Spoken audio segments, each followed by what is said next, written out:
gentlemen, welcome to our continued coverage of the new state mobile mashup. Today we head into the round of 16 with some familiar names and some exciting newcomers. Perennial powerhouse M249 fan club shocked everyone by limping into the round of 16. They didn't look like their usual dominant selves, placing 4th in Group A of the round of 32 last night. Even Peyton Manning had some bad games, so we'll see if they bounce back tonight. One thing that held M249 back last night was the impressive performance of the mashup newcomers, Wartime.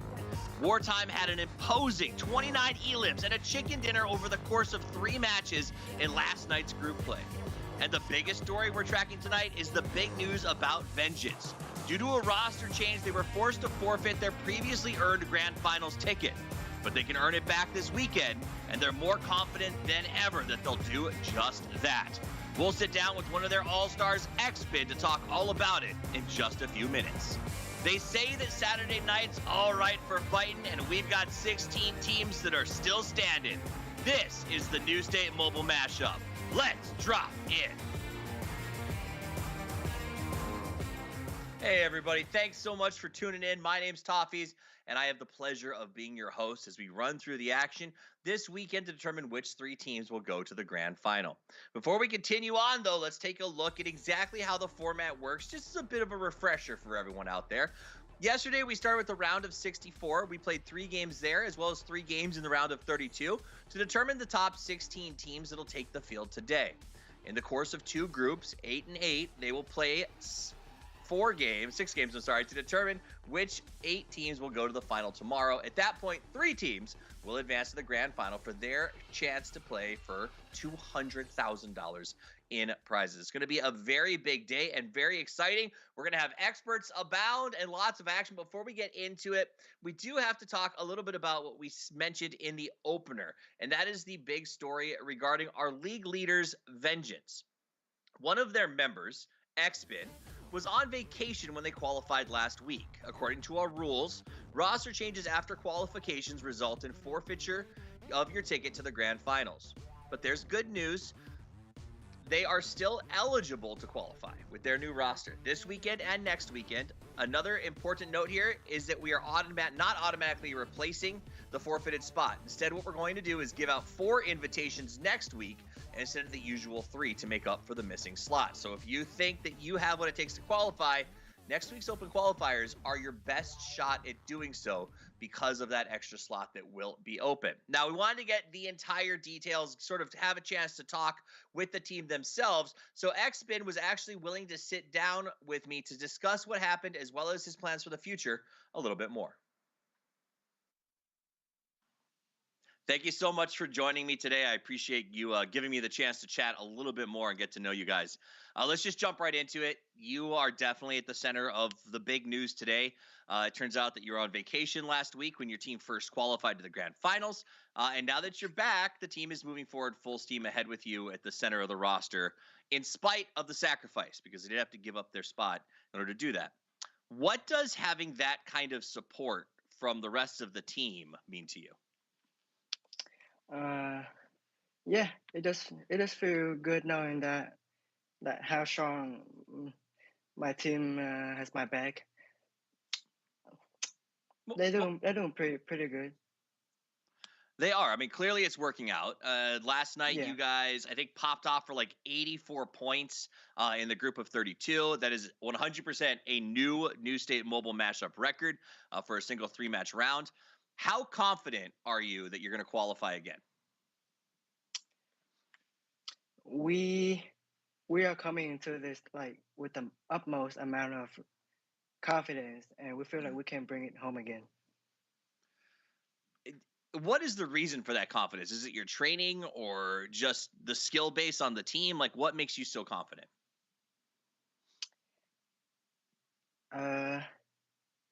It's probably about the team synergy. Yeah. Oh. Synergy is a pretty big deal. There's a lot of teams out there that also seem to be putting up some pretty good synergy. So I want to ask, who, if anybody, do you consider to be competition when it comes to this event? Is probably maybe M249. Maybe. Why does M249, why do you think they might come up as a problem? Because I mean, for me, I'm not really good at at the close range. So maybe I'm just I couldn't help my team a lot with close range. Gotcha. And M249 definitely does seem to specialize in some of those fights. Same with those newcomers who showed up last night. I don't know. Did you get a chance to watch those wartime dudes who showed up yesterday and their performance? They seem pretty scary. Wartime, I don't think they are scary to us. Nice. You know what? I like that kind of confidence, and I'm excited about seeing you guys throw down today if that happens. Before we finish the interview, I want to give you a chance, Ben, to sort of do any shout-outs or say anything that you need to. First, I want to shout out to my team, Vengeance. They are doing really well. And shout out to Crown for his leadership. Shout out to Horror for being top fragger. And shout out to Jerome for helping me a lot of things. Yeah, thank you. Awesome. Well, thank you for coming on and chatting with us. I'll let you go, but good luck. Have fun out there. And I can't wait to see what you guys do with the roster. Okay, thank you. Here's a little quote just to show you how the rest of the team feels about this. This is from Crowd. So we have to do it again? Not even worried. He's taken that tact, and I think, well deserved after 84 points yesterday. But a huge shout out to them. Thank you for the interview. And of course, how impressive to have teammates that are willing to take that kind of risk because they believe in you so much. But teammates are everything. Let's actually bring in my teammate, my squad mate here today on the desk. It is going to be none other than Matchroom joining me here as we get this thing underway. Matt, how are you doing? I am doing great, Toffees, and I just want to say, I would play through qualifiers as many times as possible just so I continue to do this with you, and I've got an eye on today's action because it looks like it's going to be amazing. I'm hyped. And you know what? I would never take vacation on the first week of play if we were on the same team. Maybe just in the finals. Just maybe in the middle, right? Yeah, at the end. In the middle. Take a break in the middle after you qualified. It's going to be an awesome day of play. We're very excited to sort of see exactly what's going on and who's going to take the field. But first, we should do a remembrance of what happened last week or yesterday. Here we go. We've got the highlights coming in. We watched Wartime impose their will on an extremely stacked lobby, and for the first time, we actually saw that M249 is not an insurmountable foe. BIS, M249, TRK, Y, and RM all played well, but Wartime drew the attention last night, and all eyes are on King A, Kato, Everfury, Crozen, and Kwai to see if they can repeat that performance from yesterday. Wartime finished with 48 points. Just reverse that, and you've got a pretty good idea on where Vengeance's score ended up in Group D. It was just a phenomenal showing coming up from Wartime, and I cannot wait to see what happens. M249, though, was able to keep Raw Materials from advancing by just a few points. I think that we're all looking forward to seeing Raw Materials in the future, as they certainly have the capabilities to be a contender. M249 Sleep was the focus of all of this, with his absurd plays inside the mall versus RM, who was in a 1v4 and somehow managed to get him and Kitty Cat to the end with an amazing reds. Consistent performances abound for this squad. Sleep, Jason, Kairos, and Kitty Cat are so consistent, it is insane. We've watched what BIS is capable of, and yesterday they showcased their momentum, going into the weekend with a very strong standing in a difficult lobby, alongside Wartime, M249 Fan Club, The Real Killers, What Haunts You, and Raw Materials. There is no silence to be had in their late games, as Cry, Voxel, Santi, Mercy come in explosive, proving time and time again that BIS cannot be extinguished. They're constantly living up to those damage numbers, and always in these late games with some amazing flanks. Not always in silence, sometimes in stereo. They can come at you from angles you never expect. A relatively unknown variable in this lobby, TRK proved that they were in the right place all along and made a name versus titans such as M249 Fan Club and Burn in Silence.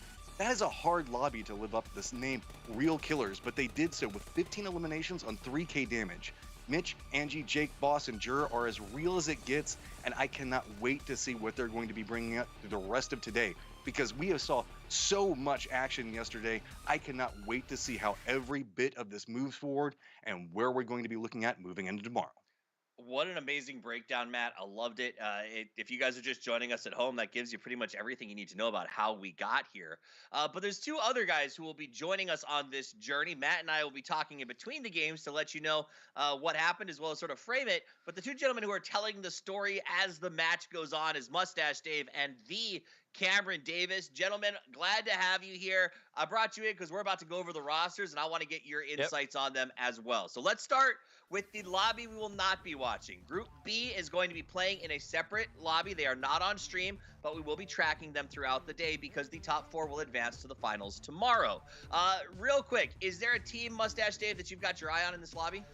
I think Syntax for sure. We've been having the opportunity to get a lot of interviews in with Caveman. We know their determination to the game, so I'm hoping they qualify here to the next round, Toffees. Cam, quick pick? Yeah, I also gotta pick Syntax here. Granted, we did have the pleasure of watching them. There were a couple of teams on here.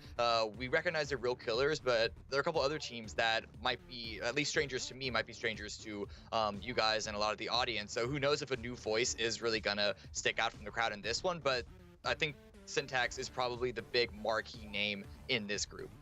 Did you say there's a team in here that might be a stranger to us? I like that. Matt, who's your pick? Okay, your local tennis club. I don't know anything about them other than their name, and that makes me want to know everything about them. It's just as simple as that. I don't know stats. I don't know anything. I just love what I'm seeing there.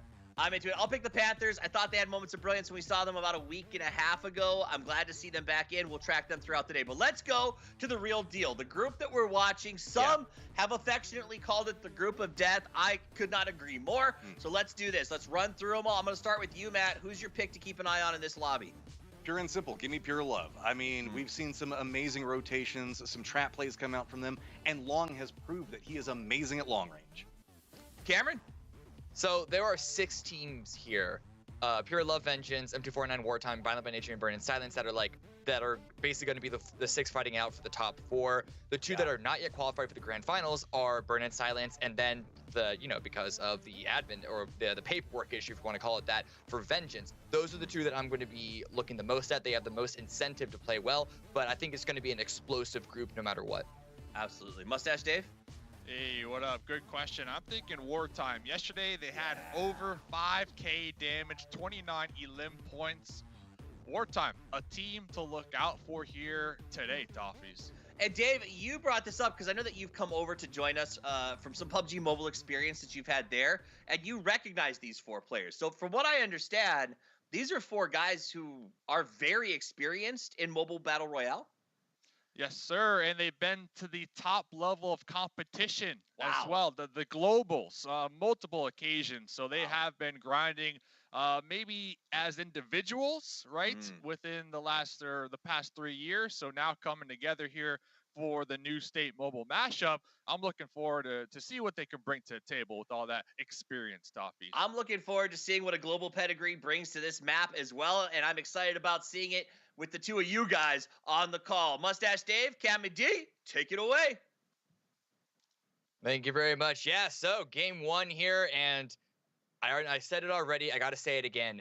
This is going to be an incredibly exciting group to watch. It's kind of unfortunate for the round of 8 coming up tomorrow that we're only going to be getting 4 of those 6 amazing teams here. But hey, who am I talking about? Maybe those other 2 teams, TVF, as well as Winter Soldiers, could also pull something out and surprise all of us. But, we got to wait for that to happen. For the moment, my eyes are still going to be on those main 6. Yeah, all I know is I'd rather be in that other lobby today when it comes to trying to qualify to tomorrow, because this lobby is stacked. Last night, we had 3 games last night with M249, Wartime, and man, that was some of the highest level of competition I've seen so far here for New State. So getting into game number 1, Cammy. Yeah, we have a lot of early drops here. 2 teams waiting until the very end. We'll see how they split up. I think there are going to be 2 contestants here, Exhibit Hall and Mesa, each having 2 teams drop directly on top of them. Will they be actually engaging to fight it out? It looks like M249 are sticking around. Guns already picked up. Spray comes on through. Good damage, but no knock just yet. There it is. Crown does go down. immediately the action has started off. Can he find the confirmation of the elimination? This, oh man, it's all M249 in the kill feed. This is looking really, really bad for Vengeance. And this is the team that still need to qualify. Yeah, big throw right here in my opinion. We all know M249, they drop Hall. This is their drop spot. Looks like Vengeance are trying to take it from them. Vengeance, they need to qualify, like you said, Cammy. They need to get points. They need to get the chicken dinner, elim points. And I was talking to Crown from Vengeance, and Crown said that they were going to hot drop. I don't know if that was the right call, though. Yeah, it's a risky maneuver. It did not pay off for them. Let's see how it pays off for the two teams here. A lot of players on the ground now. This is TVS versus Violent by Nature. Copy 2 trying to get the spray. It doesn't look like Jedi actually has any weapon in hand. Oh, wait, nope, never mind. That was that was a fake. Sandbagging all of us. He does get the elimination. Now looting off the body. Oh, and that is it. With no honor, holding down the angle. Victory on top 4, Violent by Nature, TVF Esports. 2 teams already taken out of this lobby. This is the best of 6, so there are a couple more chances compared to the earlier rounds. But you really can't have any more bad games like this for the 2 teams already out. Yeah, Violent by Nature already a qualified team, so they have nothing to lose here, in my opinion. Maybe some money at the end of tomorrow night. So TVF, similar story, right, to Vengeance. Look for another drop spot. We can see Factory, Bay Area, wide and clear. No reason to hot drop a team early on here if you are fighting for that qualification spot. And to kind of double back on the Hall, Crown saying that they're going to drop there because they want to claim that area for themselves, Cammy. And I want to kind of get your thoughts on this one. It's a strategy. The question is, will they commit to that strategy? Because losing as badly as they did, that's a sign that they really should have goals for qualifying rather than trying to get that drop spot for the extended future. So maybe get yourself into a comfortable position to make it to the round of 8, and then we can reconsider our options then. But when you lose a hot drop like that, the best decision is just to bail. Yeah, and that's exactly what I told Crown. I said, Crown, listen, I know you want that spot. I know that spot is pretty stacked, but qualify first, dude. I said qualify first before hot dropping and trying to contest the spot to stake your claim and call your own. That's not what they did, and we know watching last week, Crown, you give Crown a P90, it's a GG. That's Crown's favorite weapon. They were popping off last week. And they were also rocking with Spicy, who is the #1 ranked player in North America for FPP.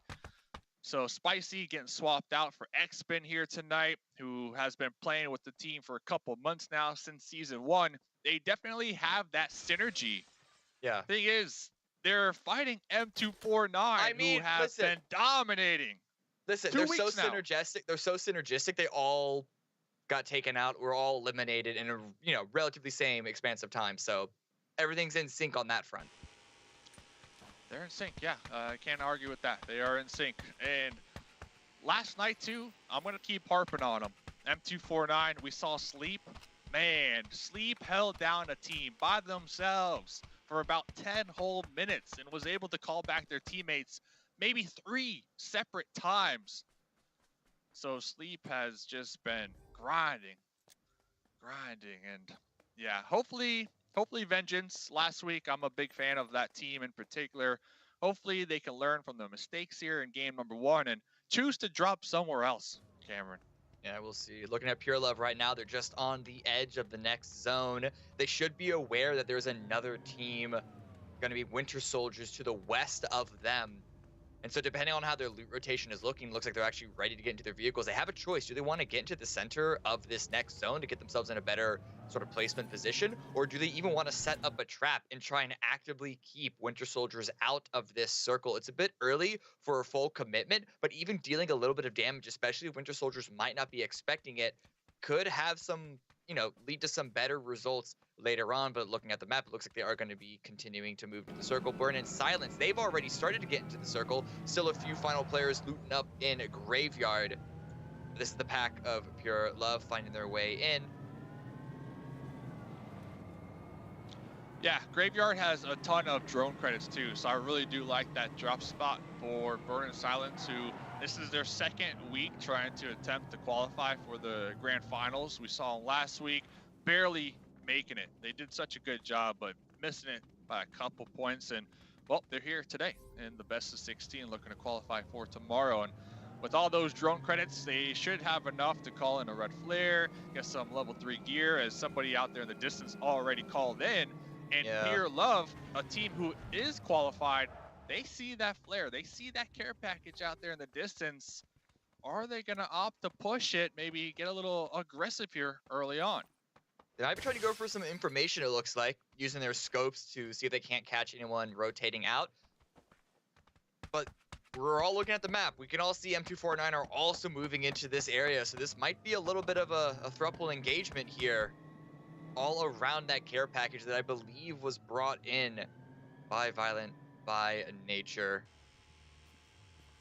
Yeah, M249 eyes already on the prize there, but more, good catch on the drone. It's going to be an early pickup for them for more gear. And look at the circle shift directly on M249's position. They could fortify the top of this hill, get themselves in a nice box spread formation, and use the high ground to really deal oppressive damage, oppressive control to other teams trying to rotate into the area. Yeah, that drone looked like it might have been heading towards the Winter Soldiers out there on that west side of the zone. So M249 might have just yoinked that from somebody right there. And that's a huge come up. That is a huge come up, as Kitty Cat looks like she's going to be rocking the Car 98 with the 4 times and possibly an upgraded M249. You talked about it. They have a nice little high ground vantage point, some solid sight lines on that care package for the time being. But M249 probably going to be playing it a little slow here early on as they look to rack up some points and not cut it as close as they did last night. No Kawhi, rest of Wartime coming in from the southeast, but already taking some fire from Violent by Nature. Not a lot of shots landing, not a lot of damage really delivered, but at the very least, it does shepherd them perhaps further to the west than they were initially intending. Good routing so far, but I'm worried that their target is the hill that has already been taken up by M249. I wonder if they have the information that it's already taken, or if this is just another blind send. King A leading the charge in the front line. If it is a blind send, they're going to find out here very shortly that that hill is going to be occupied. Crozen might have been crashing into that boulder just a little bit here, and here comes the opening shots. Again, not a lot of damage. Good U-turn. Looks like they actually might want to be taking this fight. Wartime seem to be sticking around. They're putting themselves up in good positions. They even have a potential flank in King A. But no, wait, their retreat might have been called. Spray comes out from Kairos. Not much damage found. And already that looks to be a disparate member. Completely caught out. Nades coming on in. I don't know if they're going to be able to get this player out of... Ooh, yeah, really bad situation. Crozen found himself in, and that's going to be a quick elimination. 5 kills already for M249. Doesn't look like the rest of Wartime want to give more eliminations up just yet. Instead, they're finding themselves in what we might want to call a plan B. Bit of a low ground position for them, closer towards the edge, but it's hard cover, and you can't complain about that. And I love how M249, they have that hilltop and they have their vehicles in a certain manner that it pretty much blocks the sightlines completely, 360, just in case they needed that additional support, that hard cover to utilize if a team was to crash up there on the top. So I really do appreciate these strategies and plays that M249 have been trying to implement here this week, since they are already qualified. I know, talking to Sleep, they said yesterday they were trying some new things. Looks like today they're also trying some new things. Just testing it out here, Cammy, and it's looking pretty good so far. Cat's trying to send some shots over towards the team to the north. Winter Soldiers take some damage in return, but not too much. Not enough to really deter them from, still keeping the pressure up. They're going to take their licks, but they can give them out just in kind. But at the moment, everyone really in the zone. There is Yeah, I believe that was a revive there in the kill feed. So for the most part, everyone's situated. No one's pushing too hard. I mean, if Cat can find a knock, that'll be great. But there's not going to be any really opportunity for them to confirm any knock that they get. So for the most part, it's just trying to deal damage to the armor, war of attrition as we call it. One right there out of anger, up in the air. Oh, they're trying to take out KRAFTON. Yeah. On the parachute down right here. Oh no, already shots connecting. Jason with the DP. The love tap out there. If you're KRAFTON, you have to be freaking out right now. You got 4 enemies just firing upon you here. All you could do is scream in that position. Yeah, you can't do anything. You can't do it. You're literally just gliding in the air, falling in style, and just hoping that these bullets miss your head. That's all you can do. It looks like they're gonna land. Looks like everything's A-okay. So, you know, unless you're the 2 unfortunate teams that weren't able to survive their hot drops, everyone still has 4 up in the game with the revive coming on through. KRAFTON still needs to get re-kitted.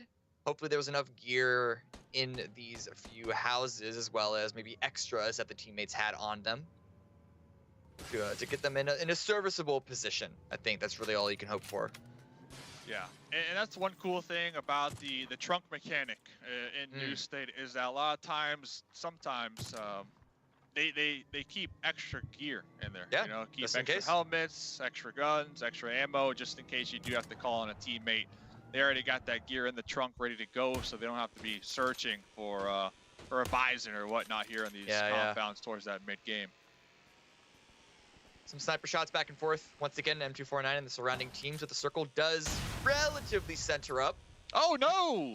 Wait. They blew up the drone, and it fell, and knocked out Kitty Cat. Oh, well, Mistakes this actually have been made. could be a little rough for M249 because they're in a good position in the circle already, but they're not having to take this time to revive a downed player could have meant that they wouldn't have been in position to try and deal damage to rotating teams. However, it doesn't look like the opportunity would have come their way in that time frame anyway. Every other team seems to be rotating either the far right or the far left, and we have yet to see which route Pure is going to be taking to get into this circle.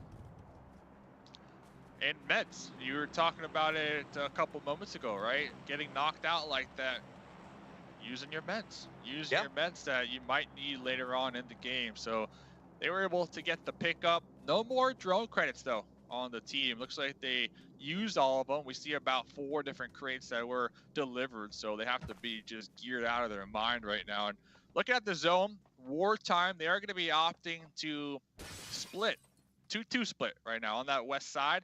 Looks like they're going to be trying to wrap north of the Winter Soldiers that King A scouted a zone ago. So they know for a fact that there is going to be a team here, so they're just full on trying to avoid it right now. Yeah, they already got into a lot of trouble by having a blind send that we just saw into M249. Even though they were able to revive their lost player, they don't want to get into that situation again.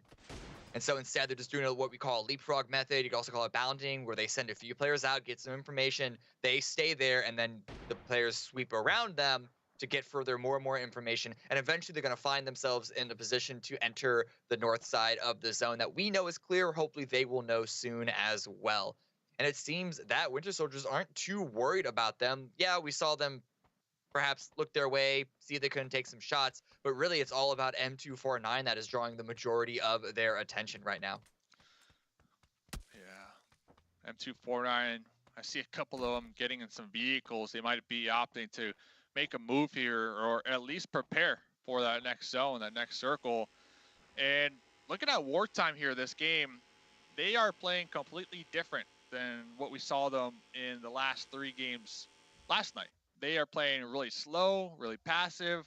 Last night, the first game they jumped into that we got to spectate, they would recognize an enemy's position and immediately try to get a knock, surround them, and just pinch them and take them out. They did that throughout the whole night last night. But to me, right now, how they are playing so passive, they got their eye on the bigger picture, Cammy, and that is there's 6 games.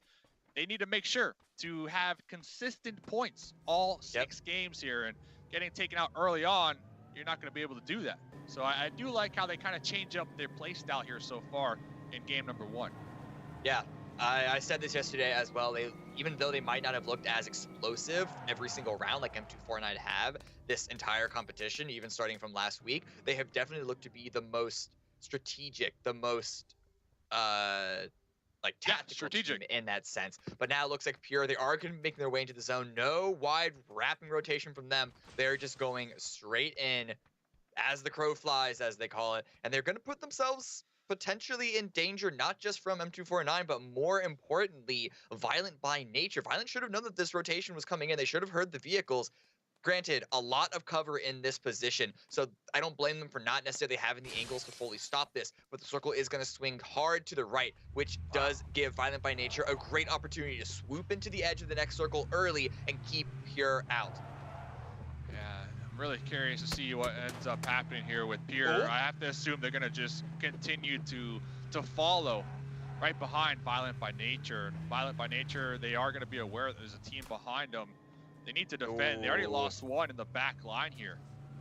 That's good. That was a really good knock, really good take. I don't know if Pyle was left as a contingency. I don't know if they were left specifically to stop Pure Love, but now that they're taken out, this is going to be an opening that the rest of Pure can follow up on. You already see Cross trying to push all the way up onto the edge and get an advanced forward position to then assist the rest of the teammates to come into the circle.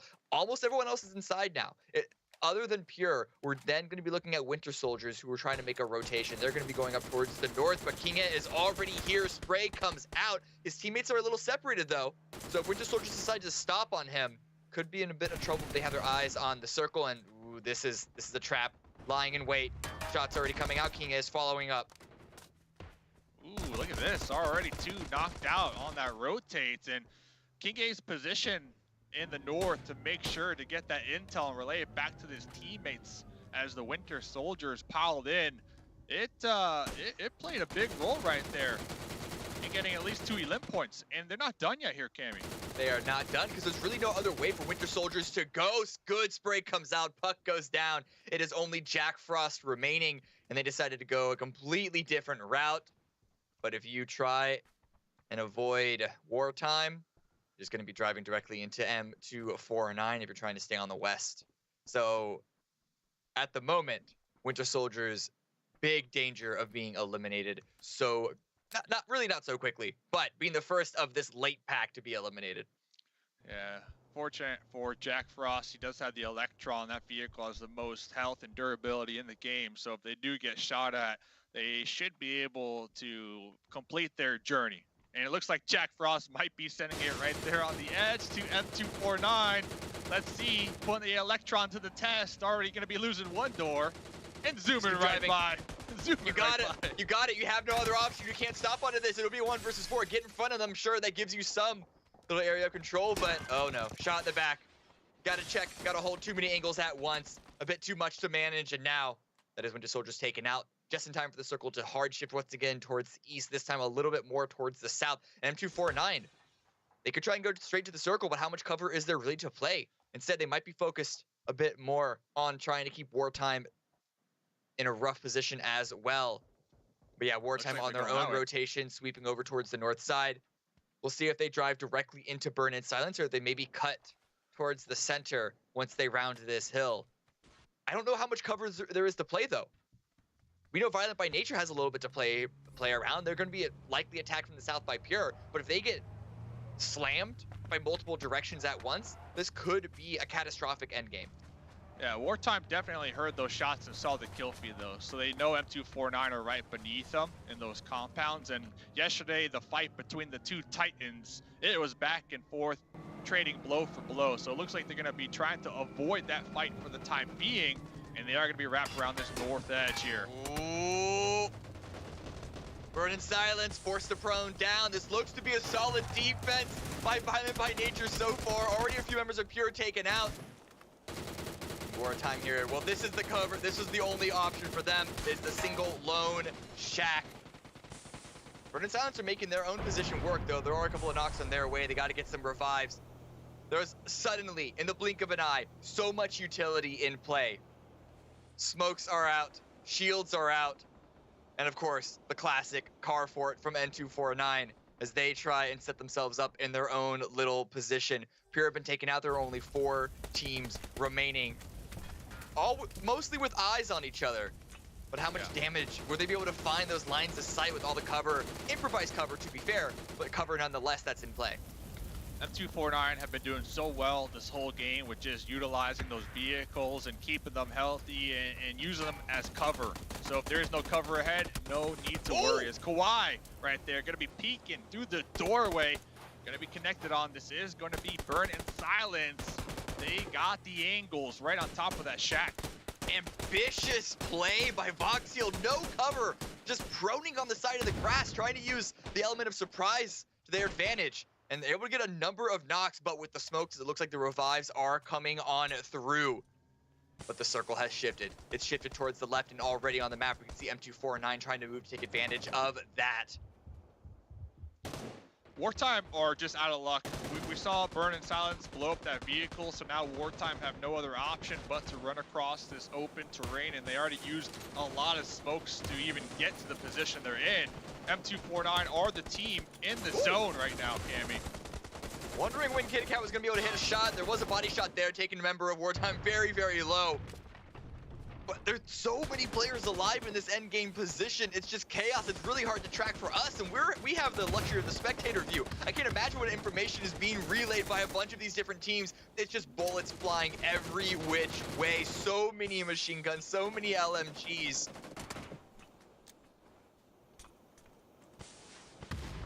More smoke's coming up, but a couple of those grenades are going to be frags. This Kid Kat does get taken out. Jason also knocked. M249, despite their primary initial position, they're being surrounded by multiple sides. Spray comes through. They might just be getting eliminated. It's only Sleep remaining. Can he do another 1v4 hero move? Getting out of the smoke. There's one, but immediately traded. Unfortunately, runs into a crossfire. But we appreciate the attempt nonetheless, and it's going to be Violent by Nature with the victory. But honestly, any of these 4 teams were in a potential position to come out on top. Violent by Nature did have a bit of an advantage because of the tower that they were just retreating from. They could have stayed in for quite a while. In fact, they did stay in for quite a while. But still, with all of the pressure surrounding them, I can't imagine that that was a comfortable victory for them. No, you had Jedi with the P90 and Cinders with the MG3. There's no winning against that gun combo right there, especially up close and personal. The MG3, the 990 burst does the most damage in the game. So I don't care what weapon Sleep had, you weren't clutching it out this time, but they did clutch out that second place, and I got to give it to them. The vehicle placement, they blocked the sight lines from Violent by Nature from that guard tower. They knew they were there, and it gave them enough time to focus on Wartime on that push to try to rack up some additional elim points, Cammy. Yeah, honestly, I am really, really curious to know what the elimination spread is going to look like. We know more or less how many placement points these teams got. But M249, I know they were able to get 5 eliminations going through the mid game, but were they able to rack up a bunch more? We have 6 games here. So yes, we'll see if that has a huge effect. And I don't know, with how chaotic and how amazing this game was, I'm really hoping that the next 5 are going to be looking the same. All I'm hoping is Vengeance do not hot drop M249. Please. Go somewhere else. Please go somewhere else. Ladies and gentlemen, quick break. When we come back, Top These in Matchroom to analyze that last game.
Game 1 is in the books, and Violent by Nature is getting our looks as they come out with the first chicken dinner in a win that I think a lot of pundits wouldn't have expected, Matt, because they weren't on that list of M249, Vengeance, Wartime.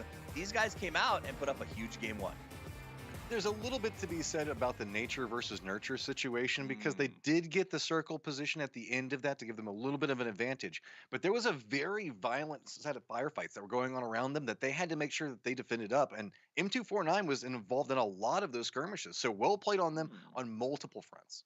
Interesting. Well, let's let everyone else decide. Is it Violent by Nature or Violent by Nurture? As we look back at match number 1, it's time for the replay. Oh, Toffees. I know Crown said the fact that it's going to be easy, but if you're not picking up any points in a game by making a hot drop, that's a rough life to be going into this. So they know that they need to qualify. I would be surprised if we should see the shift away. There's a lot of storyline to be told about trying to fight for hot drops, Toffees. We do it all the time. Yeah, I mean, I'm getting uncomfortable liquid vibes. What? That, by the way, news alert, if you didn't know, a drone falling out of the sky can't kill you. Chicken Little was onto something. I mean, imagine calling it in, trying to get something out of it. You run up, you can see the elation. I got my crate, nobody shot it down, and then it lands on your head. Yeah. I mean, if you're up on top of a hill, I guess that's an easy way to get the target. You know, just wait for the drone to go over them and knock them down, because that was kind of what was going on, is trying to get everybody down this hillside is where the firefight really kicked off. Excuse me, sir, I'll have the P90 with a side of concussion. And they survived, though. It worked out. M249 here inside of the smoke as we go into the end of this game. You talked about it. We heard the Discasters talk about it earlier. They put up a good fight, but ultimately, Violent by Nature just had a very clean game. They surrounded, they separated, and they executed, Matt.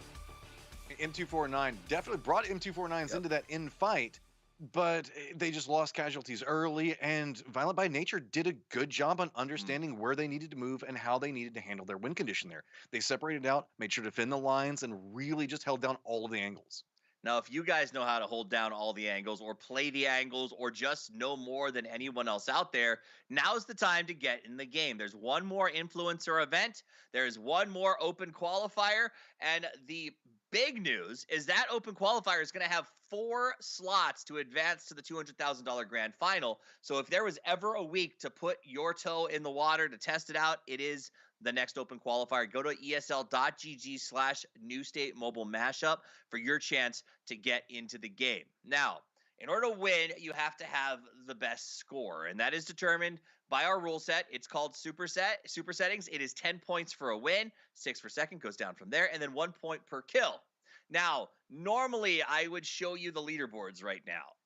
Unfortunately, our API, the auto program that details the scores, is not working. So our admins are hand tabulating and double checking everything, which creates a unique situation. I'm going to bring our casters in to sort of comment on this. We got Mustache, Dave, and Cameron joining us. It's unique because most of the teams are honestly always watching that API scoreboard. It's updated between matches, and they're basing their strategies on it. The fact that we can't see it means they can't see it. How does that change the state of play, Cameron?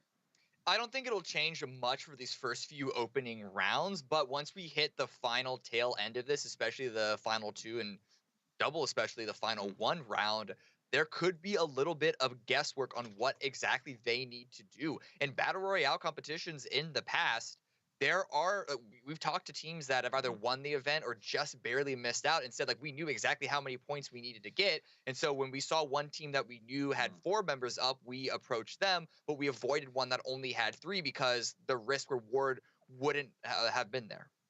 Interesting. We'll see how teams handle that. We're going to see if we get another hot drop. It is time for game number 2 to get underway. So Matt and I are just going to get out of your way. Bye. See you after the game. See ya. For the rest. Yeah. See ya.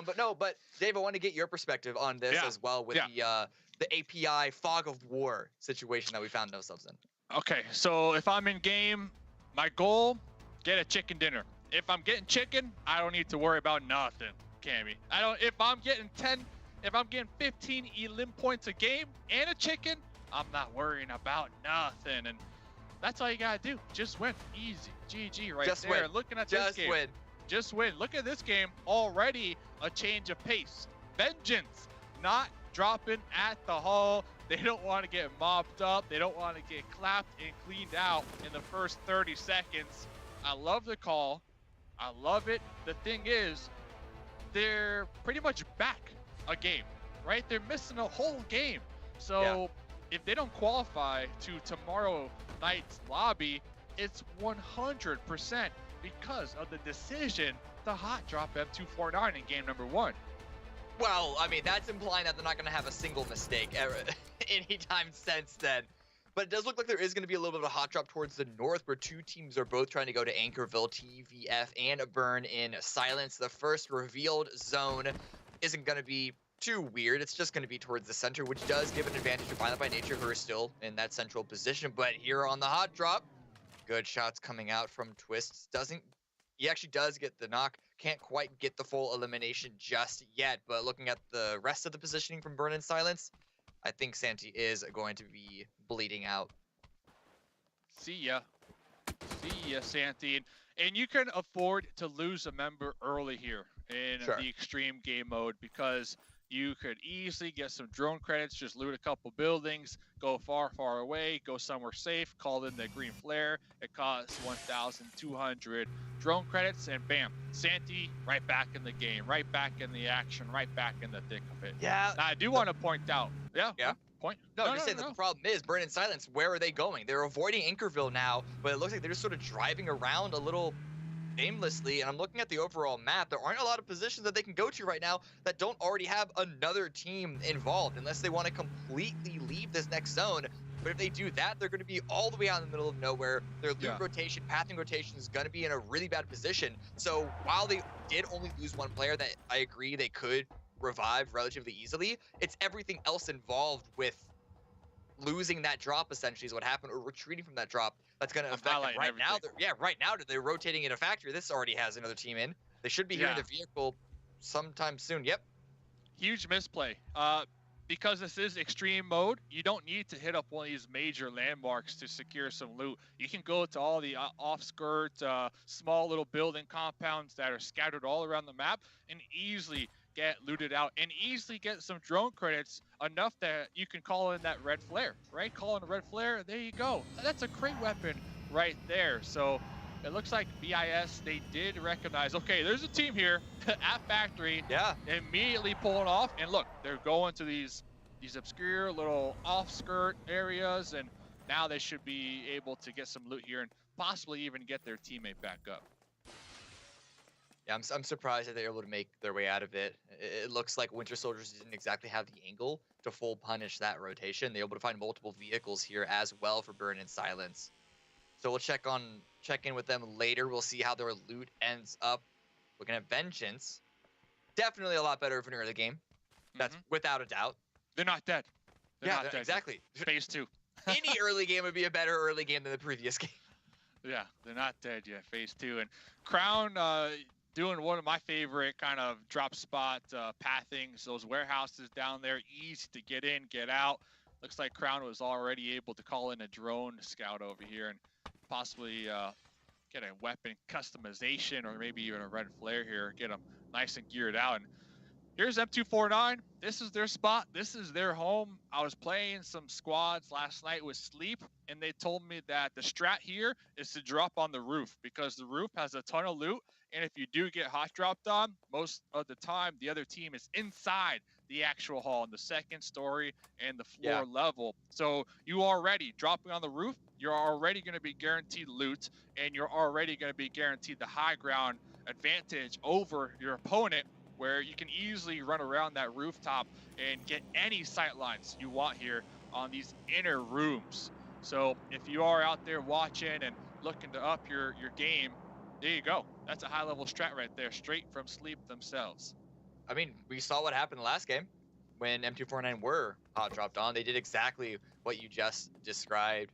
We'll see if any other team wants to sort of take their chances in that situation going donate forward, some or points. Yeah, exactly. Anybody else want to donate points? That's really what I mean when I say that. But Pure as well, coming in from the mall-ish area of the map, just jumping forward towards this more suburban area towards the east. Good position in the circle right now.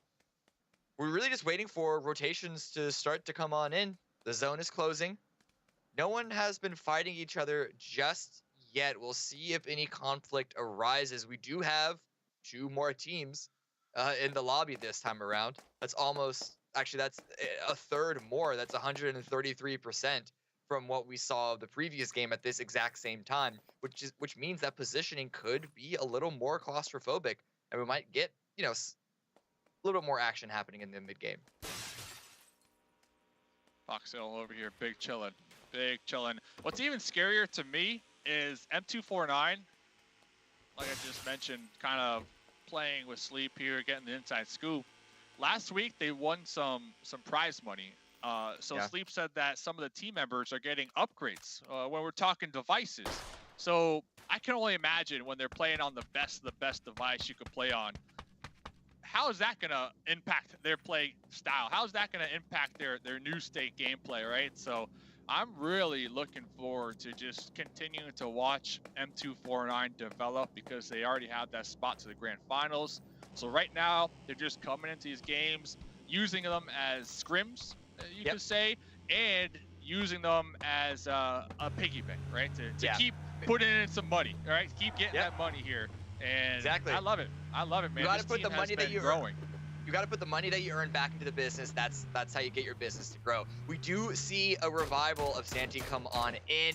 Will this parachuting soldier make their way towards the ground? It doesn't look like anyone has an angle on them just yet, but looking at that map, this is an arrival by Vengeance. They spot this as an opportunity to get some kills. They're sweeping past. They're trying to go for a full surround. 2-2 pincer happening here, and Mercy might just be caught out. There's a little bit of a teammate and a crossfire because Santi is on the tree.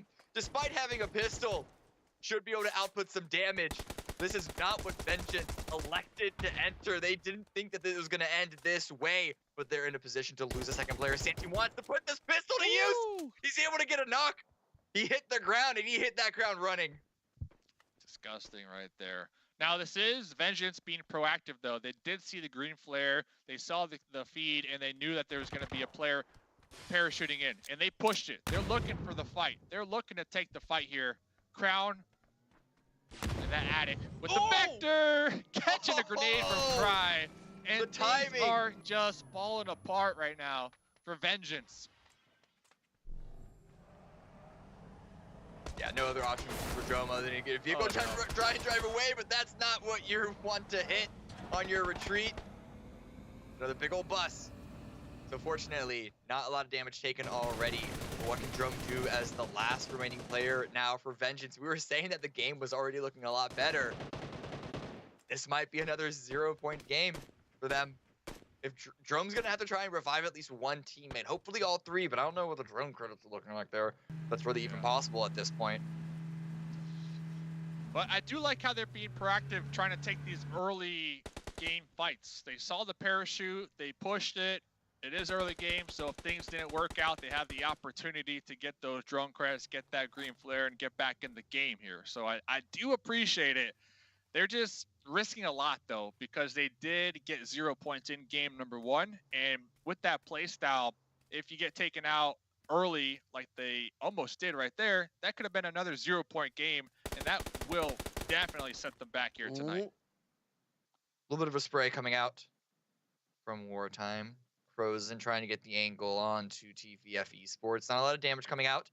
Wartime are actually playing in a nice split position with Frozen as a flank, trying to find that separate angle just so teams like TVF can't really assert themselves too much into their zone of control. You do need to be very careful if you're that one lone isolated player, because if you get knocked, to revive is very difficult. But over here, more teams running into each other. Winter Soldiers pushing in from the north. And they run into another box spread, this time by Violent by Nature, who also haven't had a hot drop on them compared to the previous game. And they are in a good position to just wait this one out. Pile, though, is trying to retreat. Good smokes. Not exactly sure if teammates have a good assisting angle. MP5K with the laser sight. You can hit fire this. Oh, and his teammate has the P90. Oh, no. Oh, no. They're ready to go. They're looking for this fight here, Cammy. There it is. There's the assistance. There's the covering fire. That's going to allow Pile to really go. Ooh, passing in the smoke. There's one.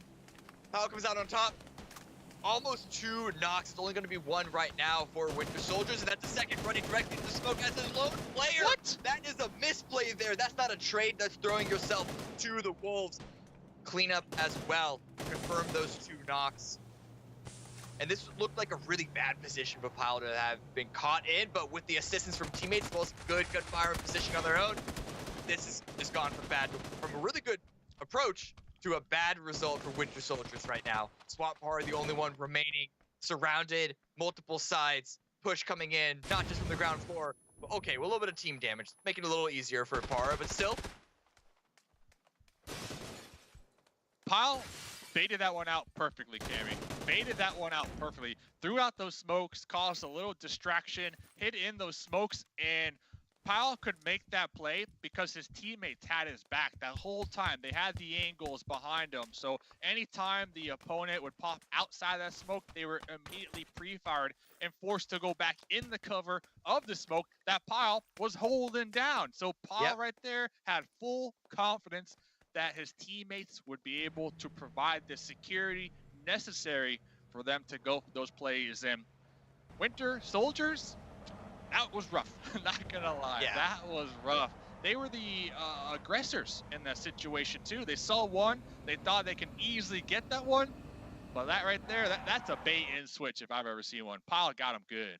Yeah, and wouldn't have been able to get the entire squad if it wasn't for the assistance from the teammates. A good team player all around. Right now, Burn and Silence trying to rotate towards the east, but the circle is going to be a medium shift towards the north. And it looks to be a lot of more open, flat ground. So we'll see where Burn and Silence, if they do want to continue this rotation all the way down towards the south, or if they're going to try and redirect somewhere else, because if they follow up where Voxel is, their best option would be to push directly through M249. I want to know, why are these two teams always next to each other? They're always, M249 and Wartime, always just next to each other every single game. 2 of the strongest teams in the lobby, some would say. And with Burn and Silence down there in the south, they are going to have to come up with some type of strategy on how to avoid the sandwich between M249 and Wartime. But now with Pure Love going to be occupying that west side, I'm really curious to see what Burn and Silence do here. They can get a knock. They can get 2 knocks, especially on perhaps a M249 who's not paying too much attention. That would be the best situation to find themselves in, because they can just send it, full send, take over that compound. Even if the revives would come through, that they would then have an opportunity to get the positioning advantage to have a better fight. But if they can't get those opportunities, if the knocks do not present themselves, they're probably going to have to continue to wrap clockwise. M249 know now. They know now. Calling in a drone right here, if you do want to have the element of surprise, that's a big blue flare. That's a big blue flare. So M249, they see that big blue flare, and they know now, Cammy. Or do they stick around? Because they're on the hard edge here.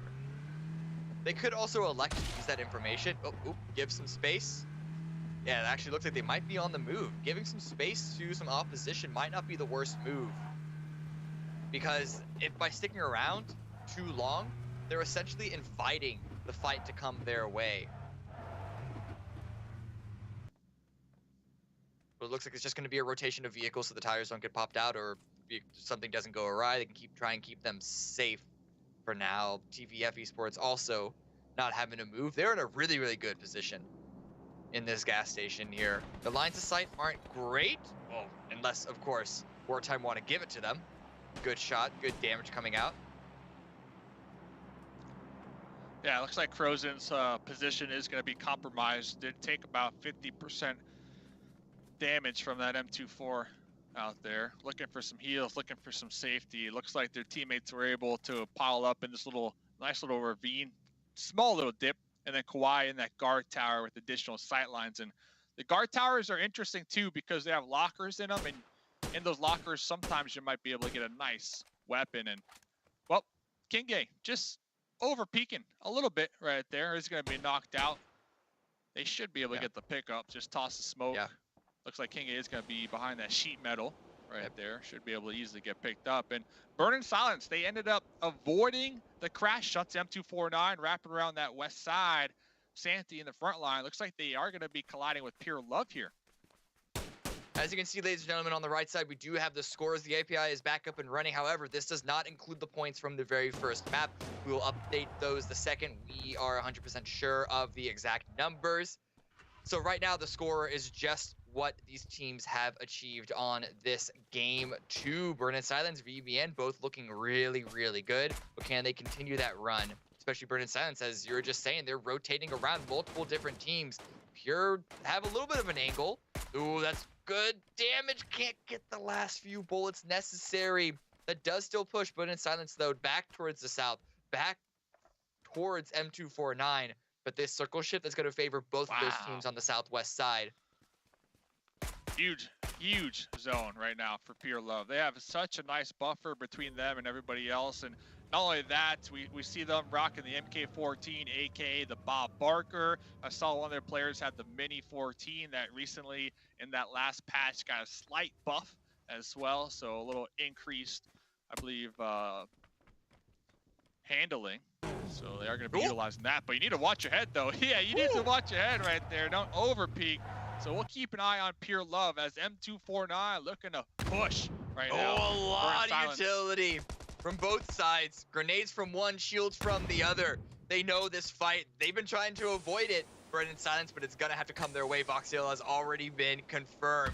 Smoke's coming out for the defense of M249. They're trying to find the angles. Kitty-Cat with the LMG at the ready, just trying to see how they can spray down a member of Burn in Silence. They're trying to wrap around multiple sides. Shots come out. Jumping. Kitty-Cat wants to let this baby sing, and that is gonna be it. It started in the blink of an eye, and it ended in the blink of the other eye, because you have two eyes. But oh no, the angle! Ooh. The angle still isn't great. Good answer back by Pure. They're not gonna be able to confirm too much. I don't think a good revive from M249 looks to be in the books. But this does mean they're gonna have to slow down their approach, and Pure are gonna have a great position if they want to pressure their positioning in this next zone. Yeah, such a good spot for Pure. My only concern is that hill, that lip that they're using right now. I'm not sure if it is going to be in once when the blue zone completes its collapse here. They do have some vehicles to work with, but looking ahead, we see a bowl, we see some trees, and a boulder. So it is going to be a challenge, and that's why they're trying to get all the damage on the board right now to make it a little easier, because they are going to have to push in. Oh, and there goes another elim on the side of Pure Love. This is what I was worried about.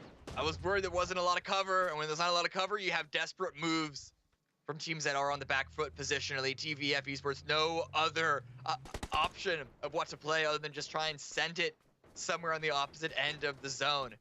And they're down to two players, two separated players. Rui running out in the open, taking a little bit of damage, but it's just trying to get one little kill, trying to take this shack. Picking up some loot. If you can find a grenade in that one, cook it well, throw it into the window. Uh-oh. Oh, no! Take it out from the side. It's going to be Sleep with the angle onto that one. Nice. Yeah, and Pure Love, I gotta note that pressure that they were applying to M249 forced M249 to go the opposite direction here, Cam. So they ended up wrapped around the edge of the blue on that east side, and they're just playing cleanup right now. Finding the angles, but can they continue to clean up this lobby with the circle shift swinging hard towards the northwest? This suddenly gives Violent by Nature the best position in this zone. Sleep has good high ground positioning in the top of this tower, but they got to get some use out of this. They got to get some damage. They got to try and get at least a few knocks. It looks like their attention is mostly placed over towards Pure, who are also in a rough position trying to make their way into the zone. If M249 can remove Pure from this game. Oh, wait, that's a little damage coming out. Wonder where that's coming from. Yeah, all they need is one nice knock, and they should be able to quickly close that gap, because M249 had a used car lot over there, 4 vehicles, maybe even 5, and now here comes the approach from both Pure Love and M249 to fight for positioning in this circle. Long attempting the drive-by, but with the recent update, it is a challenge to do just that. Looks like they were able to pile up on this boulder and get some cover for the time being, but they have M249 right behind them, Cammy. Trades back and forth, no other option but to send it into the next circle, send it into the next zone. M249 still with 3 members standing, heavy damage towards the side of Violent by Nature. There might only be 1 player left, and yes, it is gonna be Peel. SKS at the ready. Try and take out Kinga. Cross also proning it down for Pure. But the zone is closing in. They gotta deploy the smokes, no other cover. It's just a few rocks, a few trees, but the gaps between those positions are wider than anyone would want to comfortably cross. Yeah, and all 3 of these teams are ready with that grand finals ticket.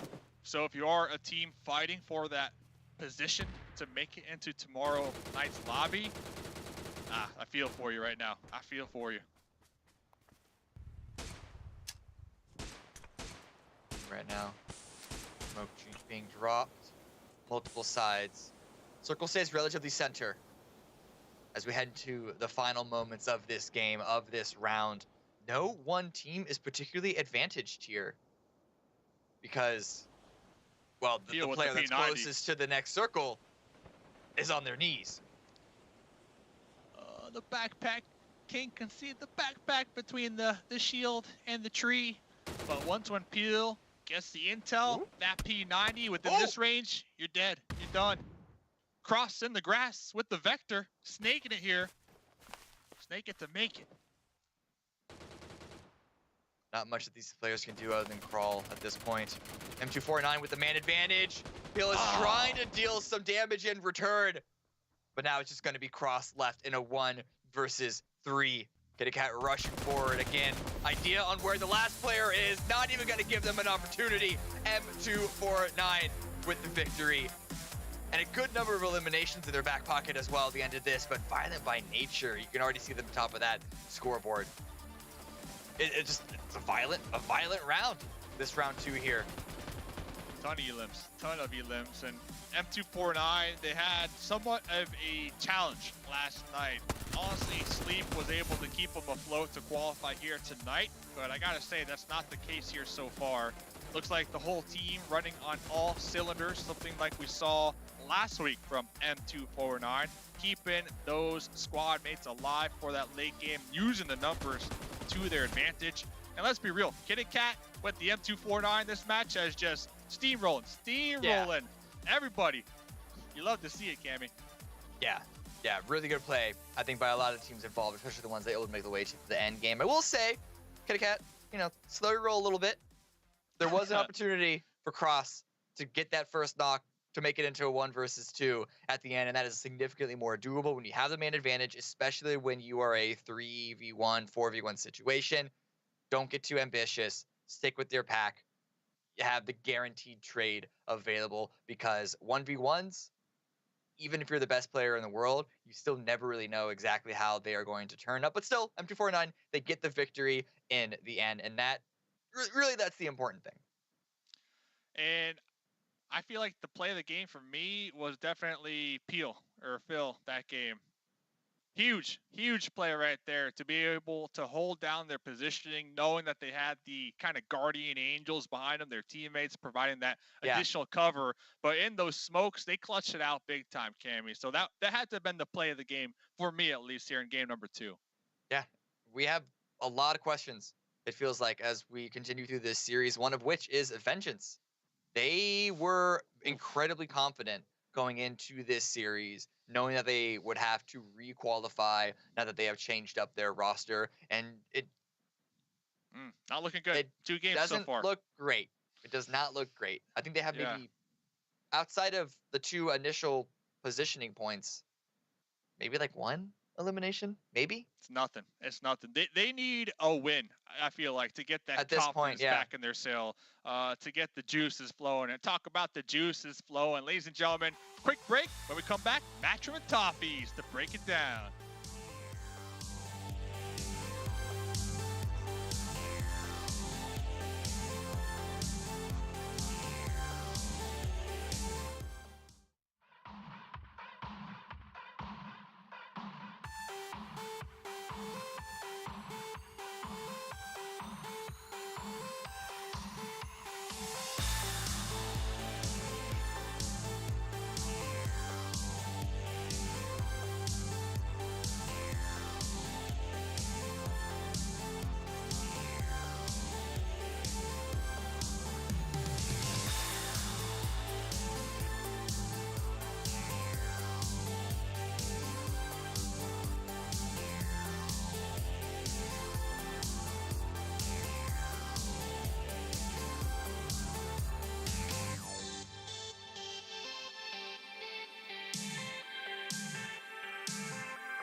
highlights. I think we got it pretty close that time. Oh, toffees. There's a lot to be said about what's going on, and most notably, I'm going to remind everybody that this is where a little bit of trash talk can sometimes come back and bite you. There's a lot of things that can come back and bite you. Sometimes it's pushing the wrong button on, my microphone. So sorry about that, guys. But we're back. Vengeance, they have been rough. They have not stepped up to the plate, and we continue to see it as they went out early in this match too. I mean, like, this has become for me the Violent by Nature show in a lot of ways, and that was unexpected when the lobby started. We were talking about, is it violent by nature or violent by nurture? It's by nature right now. Yeah. We've seen the way that they navigate these circles, and they had a much tougher time making it in the center. Sure, they are going to get the next circle, but that's by movements. And a lot of this is going to hinge off of some ridiculous movements that come out from Pure Love of all places. You can see just the chaos of the crossfires. And here we go. This is where I was expecting it, because this is just what absolutely murders Violent by Nature. They were not expecting this.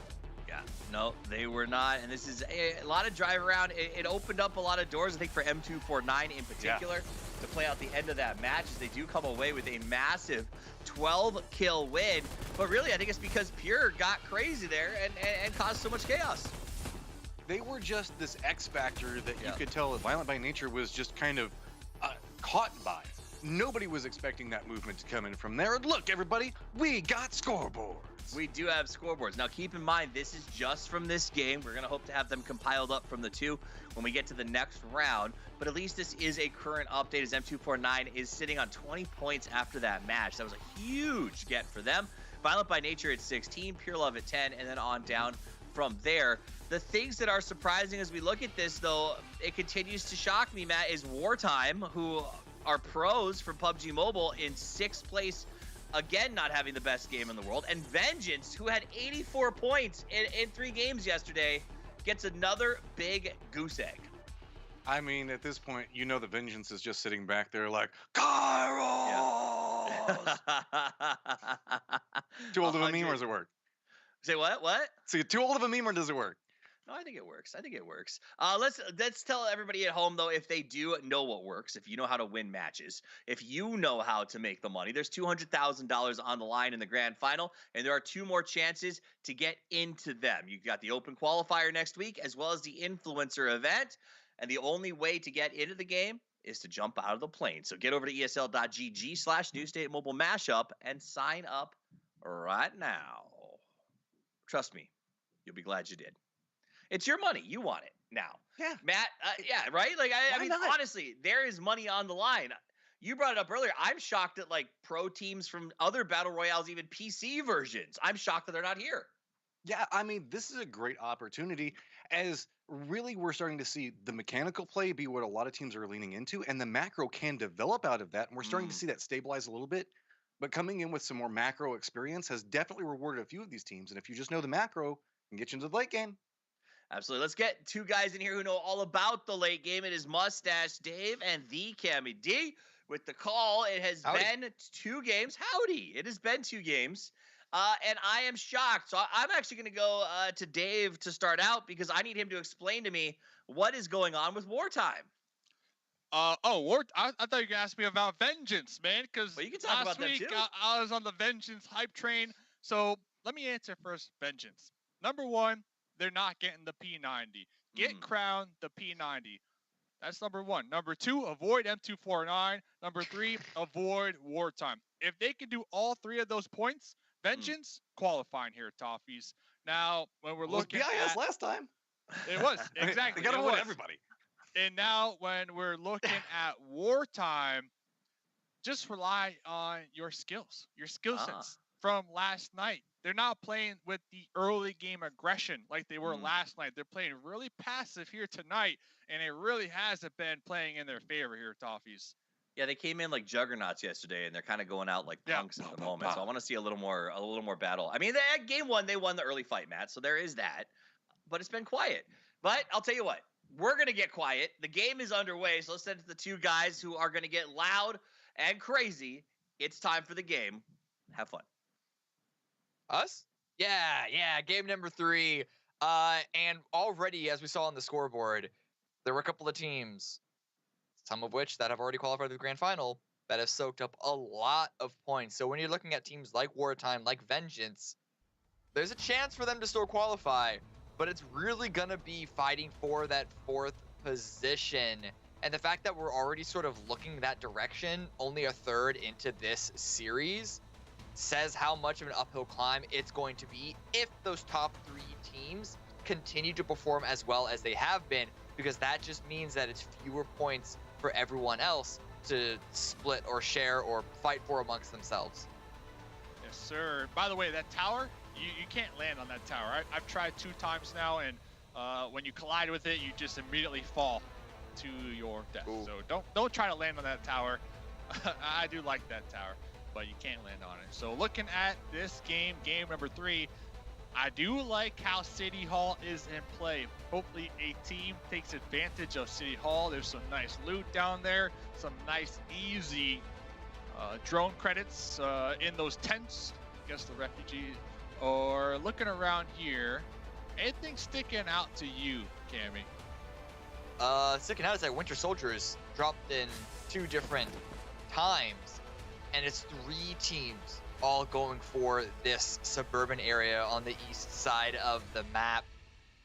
TVF Esports, Winter Soldiers, and I believe that is also Pure Love getting involved here. There seems to be a lot of space, and it also seems to be that Winter Soldiers are backing off. So, pot drop averted on all grounds, but I'm worried how Winter Soldiers is now going to have to sort of adjust, because it looks like 3 of them are in the center at Cornwall, but SWAT Para is going to have to try and regroup up with them. Shouldn't be the hardest thing, just got to find a vehicle, and they are aware of Pure's position, so should be aware to be able to... Ooh, no. Okay, found a vehicle. Okay, whew.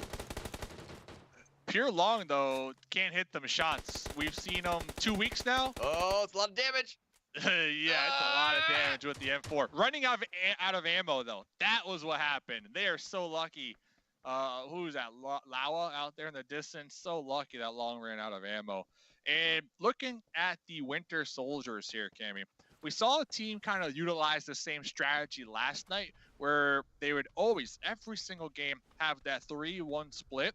And that solo member who was off on their own mission, they were kind of playing the insurance policy. And what they would do is just go and loot all the drone credits. So if their team was to get into an early conflict and get taken out, they immediately had enough drone credits and a green flare to call back 1 or 2 squad mates. Now, I can't say it worked out for the team last night because they're not here tonight, but with Winter Soldiers, they already had 2 very rough games, in my opinion, that I definitely understand why they might be trying something new here in this match.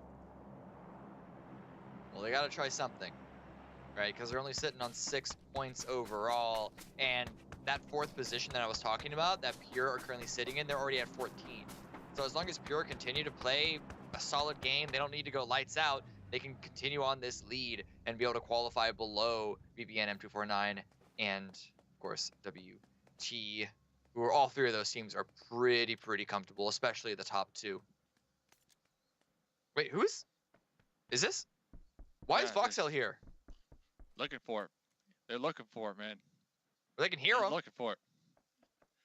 1v1, it looks like, for now. I know Burn and Silence like to send a solo player out early, but this is an ambitious send. You can't be just going into a compound like this and just hoping that it's empty. I think he now recognizes that there's danger there.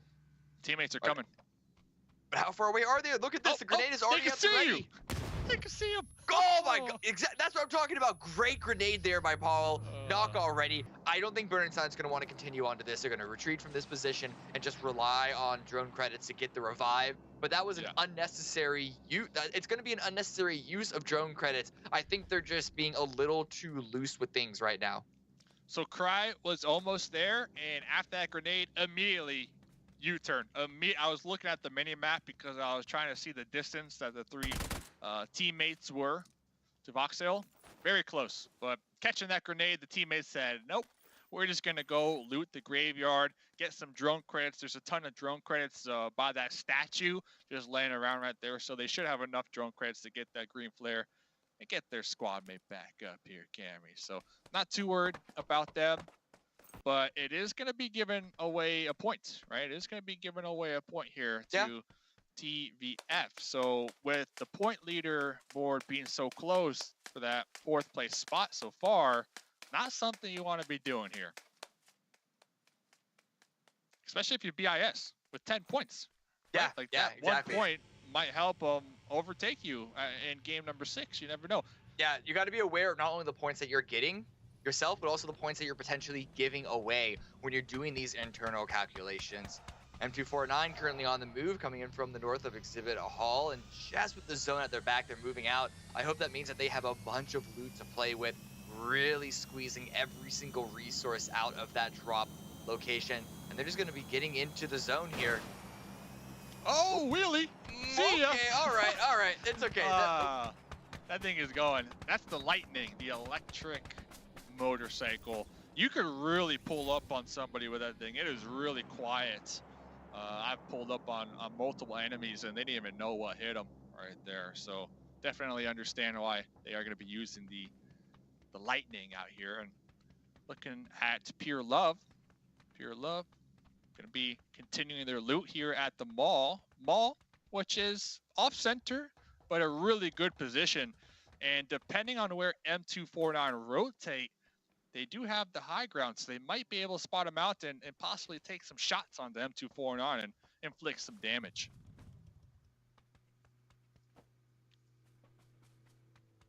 M249 push, rotating in, finding a hill. Not going to a compound that a team is potentially looting. Hint, hint. Nudge, nudge. 1 player sticks around. That looks like a lot of camping gear on the roof of that vehicle. Yeah, what was that? Yeah, I don't know. The camping upgrade. They're camping out here. And then we got the McLaren. We got the ghillie suit. They got it all. I don't know if you would drive a McLaren in real life across a hill over like grass and dirt, and you know, you would probably want to stick to like the paved roads for that one. But yeah, don't want to ruin the paint job, right? Exactly, or the wheel or other things that cars have for them. But look at this. Everyone is going to rotate into the vehicle.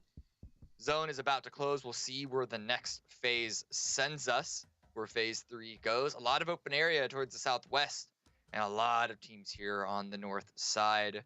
We've been getting less and less action in the early game, it feels like. But we'll see if that continues to play out as the zone, drum roll please. Right when Voxel promptly flies back into the map, it's going to be a center-south shift. Great for Winter Soldiers. But let's see if they can't hold on to this area. That's a wide compound, location, city, whatever you want to call it, that they're in. So they're going to have to make a decision likely to give up certain sections of it. Trying to hold on to the entire thing is going to be holding on to too much. So we'll see where exactly they adjust themselves. Do they give up the north? Do they give up the south? They're definitely gonna have to group up, right? That city, Cornwall, is too big to hold down separated, playing 4 corners, especially if you are Winter Soldiers with not a lot of points and a lot to lose here. So hopefully they group up so that they're within range to provide support if one of their teammates gets pushed on here from an enemy team. And Cross, that scout, Cross has been the scout the whole tournament. Zooming 10 by. HP! 10 HP, still alive, Cammy. Oh, wait, no. Did you just get downed? Did you get downed by getting out of this vehicle too fast? That's heartbreaking. Fortunately, he got a lot of information from that send, so he should know that, tell the rest of Pure Love, just come get me. We have this house. It's fine. It's free. We also have M249 that you can see on the minimap rotating around the west side there, cutting off Wartime's own rotation. So even though I do think that Winter Soldiers might have tried to hold on to too much of the city at the very beginning, things are getting readjusted. Things are getting settled. We still have to wait for a few more teams to make their way into this next zone. There's a lot of natural terrain to be worked out along the extremities. Let's see if any teams want to try their hand at that, or if we're going to have maybe more vehicles driving in towards the north part of the city. Yeah, and we really can't discount Violent by Nature. They were able to loot Chester.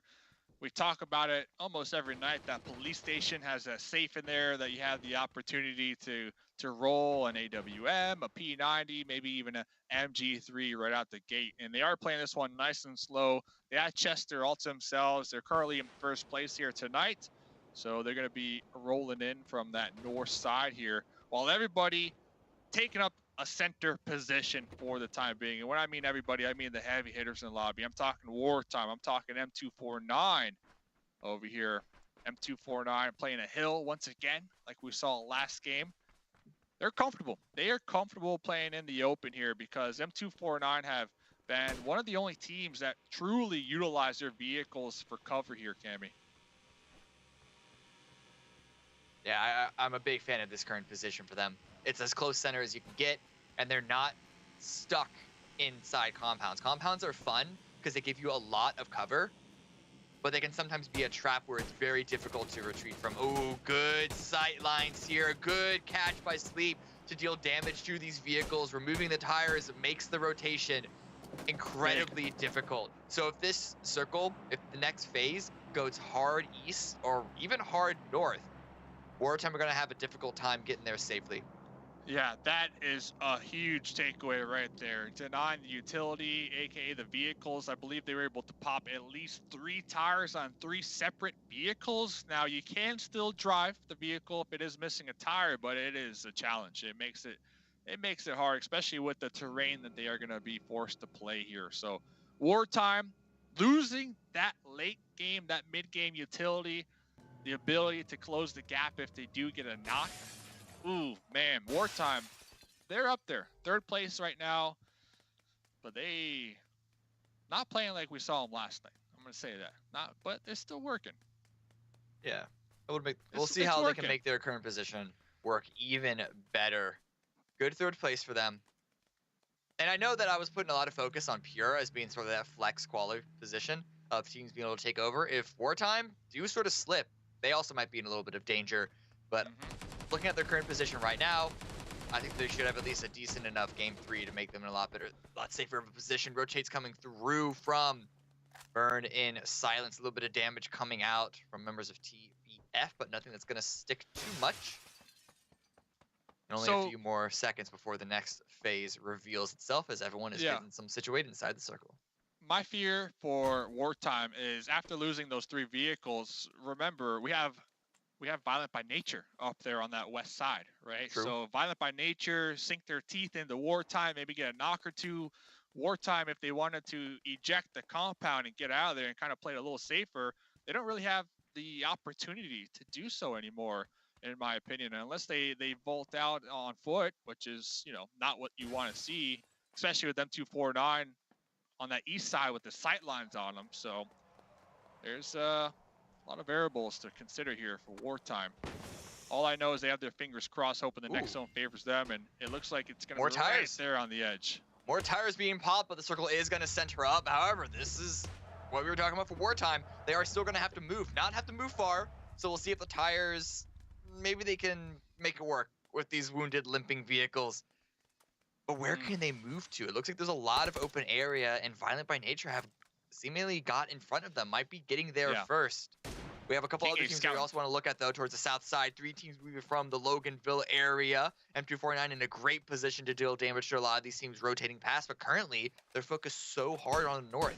They really want to deal some heavy damage, and it looks like they might be able to. Ooh. Heavy damage on to Wartime. Wow, look at that angle. If they try to pop in that vehicle, Sleep has the angle on the driver and passenger side here. Looks like Kitty Cat was knocked out, but Sleep's still going to be down here in the front lines, just keeping an eye on Wartime. And looks like King A was able to push up just a little bit to the north on the edge of the new zone. Looks like their teammate pulling up too, and King A going to be just applying some pressure over here to Violent by Nature. Slowly, step by step, piece by piece, Wartime are making their way into this next zone. They're not going to have a lot of control, however, but at least they're safe. At least they're inside. That's step number 1. Step number 2 is find these sort of pockets, find these sort of angles of opportunity, then get themselves a little bit more to play with. I just don't think M249 or even Violent by Nature are going to give them those resources. You can continue to push up this hill. There's a ton of pockets too, right? There's a ton of pockets, and it does look like Wartime were able to pick up another vehicle on that road. So fortunate for them, they're right back in it with 3 cars. Still have a few more teams to make their way inside this next zone, however. I'm wondering where Vengeance and Burning Silence are going to go. It looks like both teams are be going on, perhaps joining up on this western edge, which means Wartime are going to have a big task in front of them. Vengeance just now holding up, but they are right next to Burn and Silence, and M249 might have the perfect angle to third party this. In fact, they are opening up the first shots into this engagement. Burn and Silence can now choose to commit onto this crash or pull away, and I think everyone is just focused so hard on rotating that no one really wants to get into an engagement. Yeah, it looks like Or down here in Loganville, going to be playing it slow. BIS possibly spotting out Vengeance over here. Cry, the scout, was able to get that intel and immediately relay it to their teammates, as we do see that mini map. Their teammates are completely opposite of Cry, still in their vehicles, wrapping around that east side. And now Cry just going to be kind of playing that survivor game here and trying to remain undetected and hope that Vengeance forget about him, as we see Mercy was taken out in the rotate. But in Silence, they are just trying to find some place of safety. There is no plan. Just throwing it all on the wall right now. And good catch there to find at least one kill. Crown, I believe, take the player taken out, but the rest of Vengeance should be flooding onto that lone player's position here, back towards the north, back on Cornwall. Winter Soldiers now aware of the presence from the other members of Burn in Silence. Just need to control their area. And Crown, a big player to take away too. A key player, in my opinion. And we saw Crown last week really able to clutch it out and hit them shots and win multiple fights on an individual level. So Cry right there getting that thirst is going to set Vengeance back a little bit, in my opinion, especially considering Vengeance really have nowhere to go. Next zone goes up, Cammy. Next zone goes up here. Yeah. Dead center. Pure dead center. Yeah, dead center of the zone. The zone is a hard shift towards the east side, just a little bit south of Cornwall, and Pure in a great position, but they need, of course, to maintain their angles, control their angles. A lot of teams now driving on in. Burn in Silence. Still on the north side. It's going to be Wartime.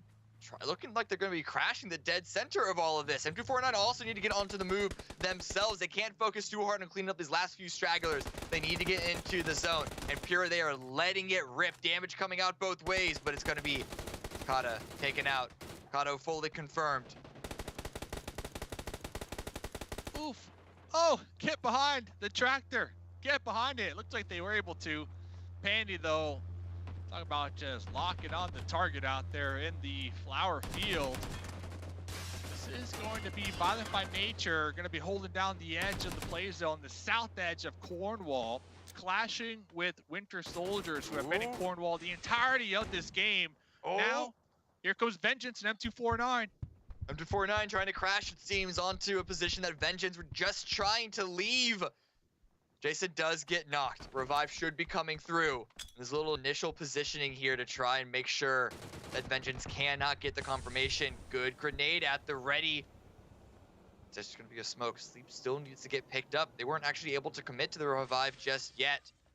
And those might be shots coming in from a completely separate angle onto all of this. That's Cry. They Cry's have to still move. back here. It doesn't matter who is here, who is not. All these players here need to move because the zone is closing in behind them. And there's not an immediate position. But Cry wants to get involved, wants to just try and deal damage, wants to pick up some points wherever they can. Crown goes down. Drome goes down. Horror. Ooh. With the custom kit Vector, able to get a nice little trade right there. Not the flush, and now it looks like teamwork making the dream work here, because if you have your team members help with the revive, it makes it quicker in new states. And M249 still just trucking along down there on the south end, and looks like Cry was eventually spotted after that drive-by onto M249, Cammy.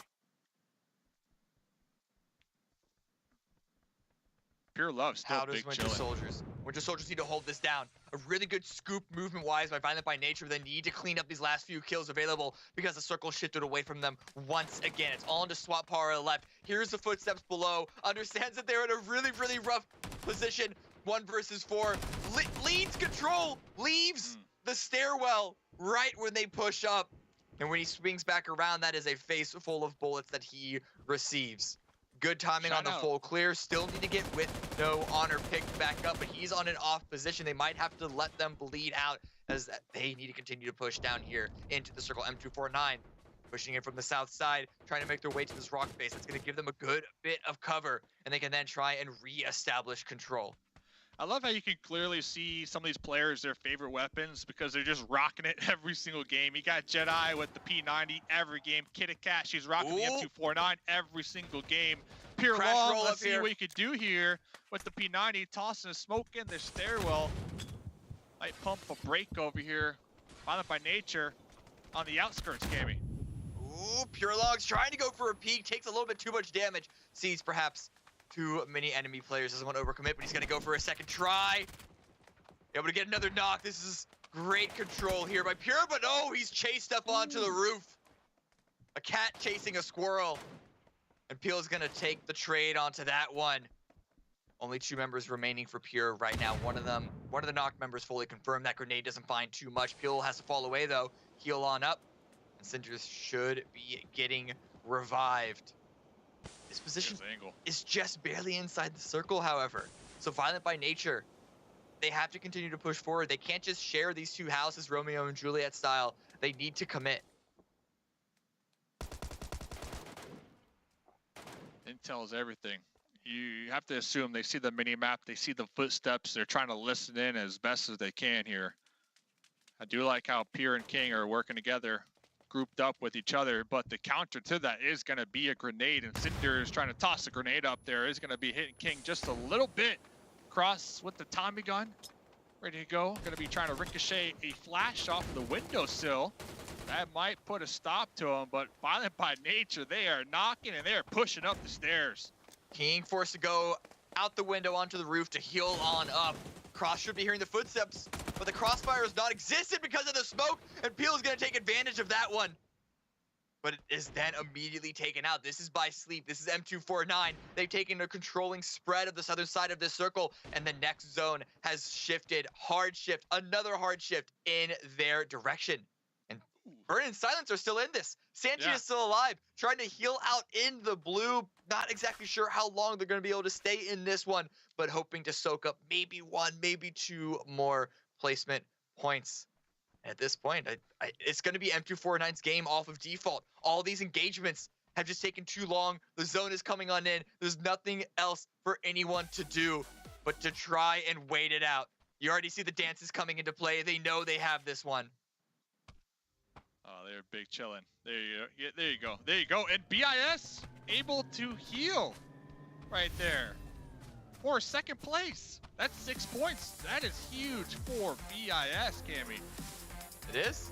It puts them in a really good position to try and get to the 4th place in the next 3 games. But M249 continue to stretch that lead further and further. And it wasn't an easy game for them either. We saw how hard it was for them to manage all the different teams that they were dealing with on the south side. Sure, the end looked simple for them. It looked straightforward for them, but it was not an easy path for them to get to that spot to then sort of soak up those rewards.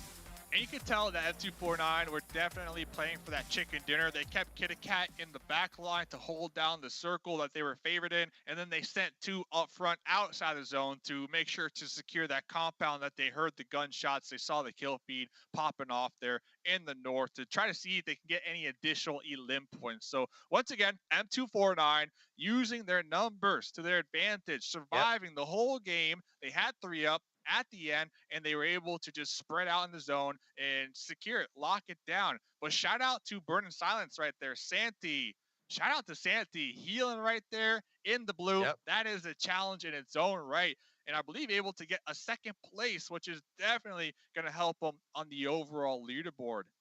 Yeah, absolutely. But still, M249, we had questions of them going into this game, going into this series, because it looked like they were only just barely able to qualify. But I think a lot of that had to do with the fact that they might have felt a little too loose during yesterday's games. And they grouped up going into today and said, you know what, we're going to make a strong statement. Once again, we got to stop. You know, we've tested our limits. We now are aware of where they are. And now they're back onto their game plan of playing in very, very well, They play around each other very, very well. You're just talking about their positioning. They know how to set up good crossfires, know how to set up solid control. They love taking hilltops to find amazing angles to try and just assert the dominance, and it's given them a lot of benefits on the scoreboard. Living up to their name as well. Kitty Cat, every single time we spectate her, M249, that thing is locked and loaded, possibly even upgraded with the extended magazine, so you got a ton of 5.56. But that is that game. We're going to send to a break. When we come back, Toffees and Matchroom once again.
Game 3 is done, and after that, M249 proves no matter what's in the mix, the cream rises to the top. And to quote Wu-Tang Clan, cream, get the money. As M249 looks like they will once again put themselves in a position to take home the big cash prize. Matt, they have won 2 of our 3 qualifying events so far, and it seems like these guys are nigh unstoppable. In fact, let's take a look back at how the game went so that we can break down just what makes them so good in the replay. I mean, there are so many intrinsic options to look through with this one. I did want to point out M249, even in this circle, it was just barely. Exhibit Hall was just a smidgen inside the zone, and they still committed into it just because that's how they want to go for their looting strategies. And I know, an M249 can hold a massive amount of ammo, but it feels like it could also hold a massive amount of points at this stage.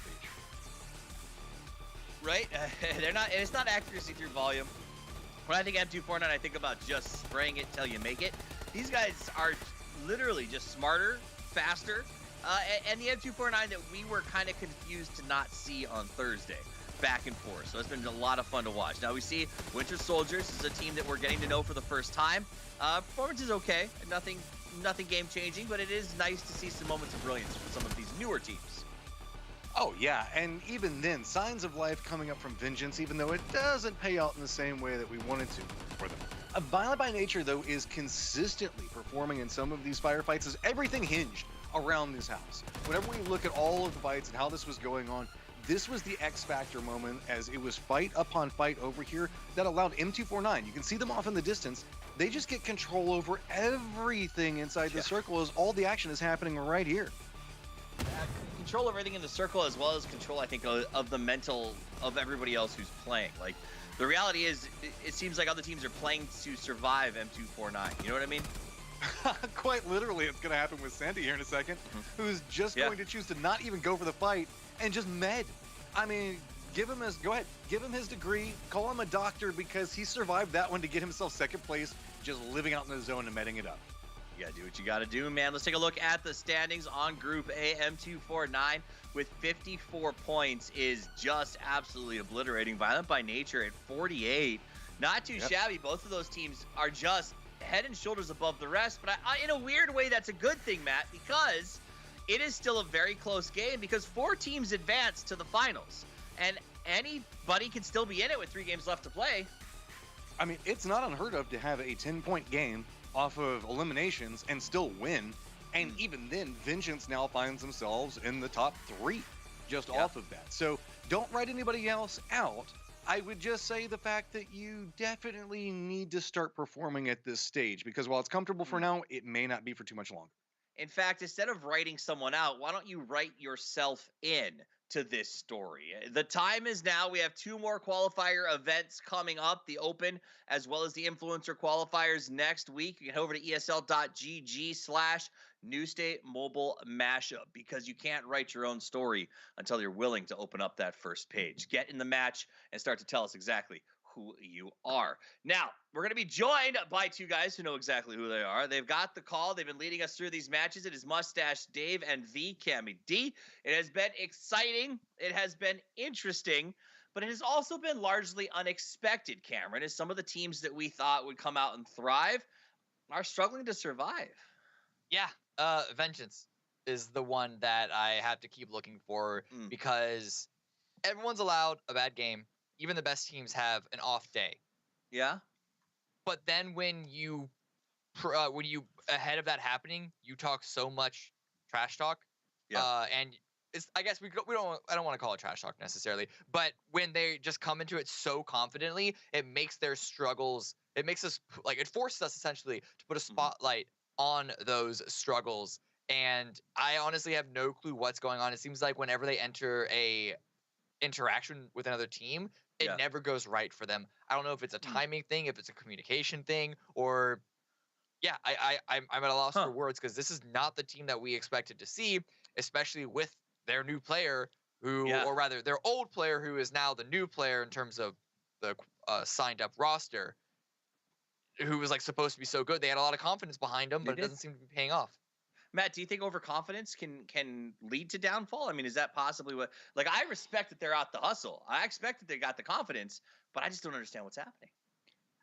If anything, we know the fact that this is an adjustment, right? They brought in a new player, and no matter how good it was before that, there's still a matter of re-synergizing. So I'm never going to doubt anybody for bringing some banner. I always want it. I like to bring some banner. Everybody also wants to bring it. So that's great.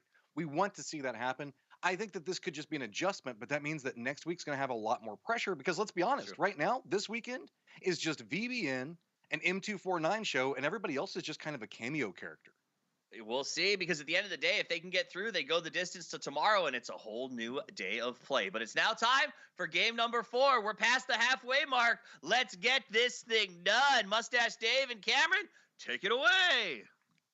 Like you're, oh, They're like a roller coaster now. They're getting really good at those timings. Yeah, thank you very much. We're heading into the latter half of this series. And Dave, second place. So Vengeance. No one asked me. Vengeance. This is what's wrong.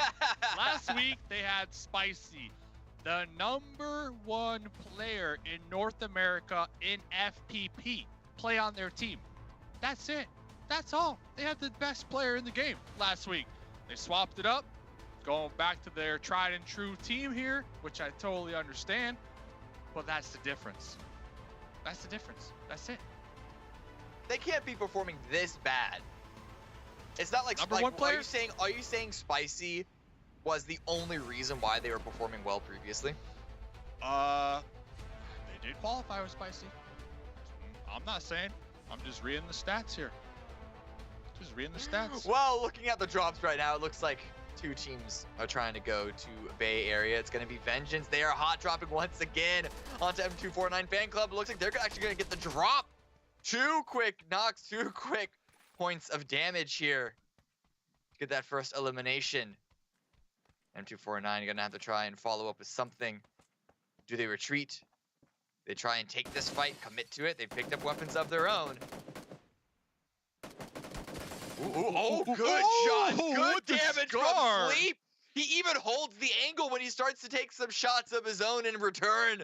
But that is a great trade, and Kairos already in position to watch if anyone else is going to try and get the revive, or if Vengeance are going to allow it to become a 3-on-3. What a skin too the Sleep's rocking right here. With the Scar, red dot up against the VSS with the supersonic scope, and Crown with the trade right there, suppressed M4. So trades are going back and forth. Are going back and forth here. Yeah. Oh my god, this is not a clean fight. This is not a clean fight by either side. What? It's like a really badly played chess match when the 2 contestants are 8 years old and they only just learned the game. It's just a piece for a piece for a piece for a piece. So what's happening here is Sleep is fading out horror, right? So what's happening is they need to go up those stairs, and Sleep is holding the angle. Another one! Sleep with the 3-piece, looking for the squad wipe. X-Spin. The ball's in your court. You got the L8. You got to smoke. But Sleep is looking to secure this win here for the Bay Area. So if I'm Sleep, if I'm Kitty Cat has to be going for that flank right now. Oh, ambitious. Risky run, but through the smoke, X-Spin is able to get into the top floor. Crown is not going to get revived. Sleep's looking to seal the deal. Yeah, exactly. Pushing forward. Even if these revives are going to come through from X-Spin, M249 are going to make sure that the position is heavily on their side. Yeah, also the disrespect as well. Finishing with your fist grenade coming on it. Oh, that's only a smoke. But a run down the steps, a drop down the steps. X-Spin taken down to 1 HP. Slowly healing up with the boost, but trying to retreat, run out into the open. M249 still on the push. Sleep swinging around the side, is following them. Smells their tracks, and a great grenade cooking at the ready. Man, Vengeance, look at the health. The utility, the meds, you have to assume they got nothing. They got nothing. They dropped here and immediately started getting sprayed upon. Sleep with 27 more bullets. Look at that. Look at that. No bullets in the reserve. Now they do have the Tommy gun, so they can easily swap here. And the slow choke happening right here. Be careful! Oh my god, he's even able to get the drop! Caught out? Nah, Worst Taurus says, no, you're the one that is caught out. And now it is only Sleep left. M249 had such an advantage, and it is all fallen apart. Perhaps a bit over ambitious here. Does Sleep want to take on another 1v3 clutch play? Or does Sleep instead want to retreat? Able to get a couple, able to get one elimination, finding some more money on the ground, perhaps making the play to try and get some revives later on in the game, but you gotta try and remove yourself from this situation. Oh, wow. Yeah, I don't think Sleep is going to risk it here like we saw last night, because there's still 3 more matches to go. And if you are M249, you're looking to qualify to the 8 tomorrow, because there is still money on the line. And that's the bigger picture right there. Still, regardless, a huge play from Sleep once again, showing their skills. But over here, Pure Love looking to make a push up against TVF.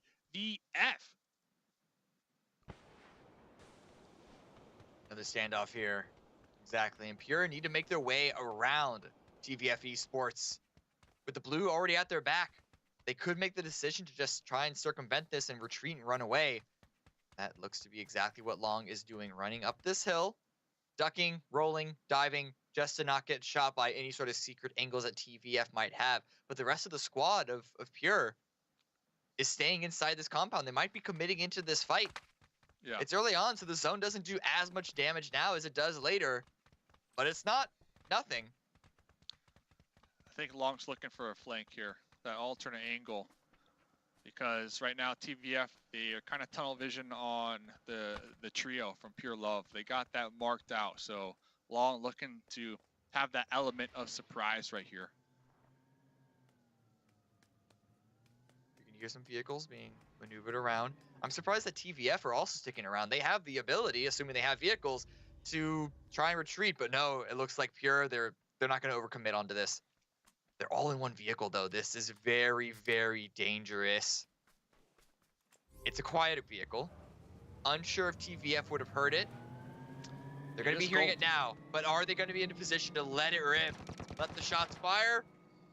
Not a lot of damage, so it does. Oh, vehicle is starting to smoke, but I think just barely Pure is going to be able to get away from this one. A close standoff, but 8 survivors overall. Good play, honestly, because looking at the overall leaderboard, we see Pure 4th place, 20 points, and then BIS right behind it with 18 points. So if Pure would have took that fight in the blue, that is chunking away just a little bit, that is a big risk, right? And especially with 3 more games to go, if they were to get taken out right here, that would put a lot of pressure on their last 2 matches. So Pure are looking for some solid, consistent points to keep them afloat in that top 4 to move to tomorrow night. And looking at BIS, the team hot on their trail, BIS are going to be right between the Winter Soldiers and the survivors of Vengeance in the B8 area. So BIS, also a team hot on the trail to qualify here, Tammy. Next circle reveals itself. It's a little bit of a medium shift towards the west, but it's center in terms of the landmass that has been playable, because that water on the east side, no one was there. So as far as most of these teams are concerned, pretty straightforward approach into the middle section of this round. Pure landing into a location, just trying to get all the loot, breaking all those windows. Yeah. I hope those houses have insurance, because those are not cheap.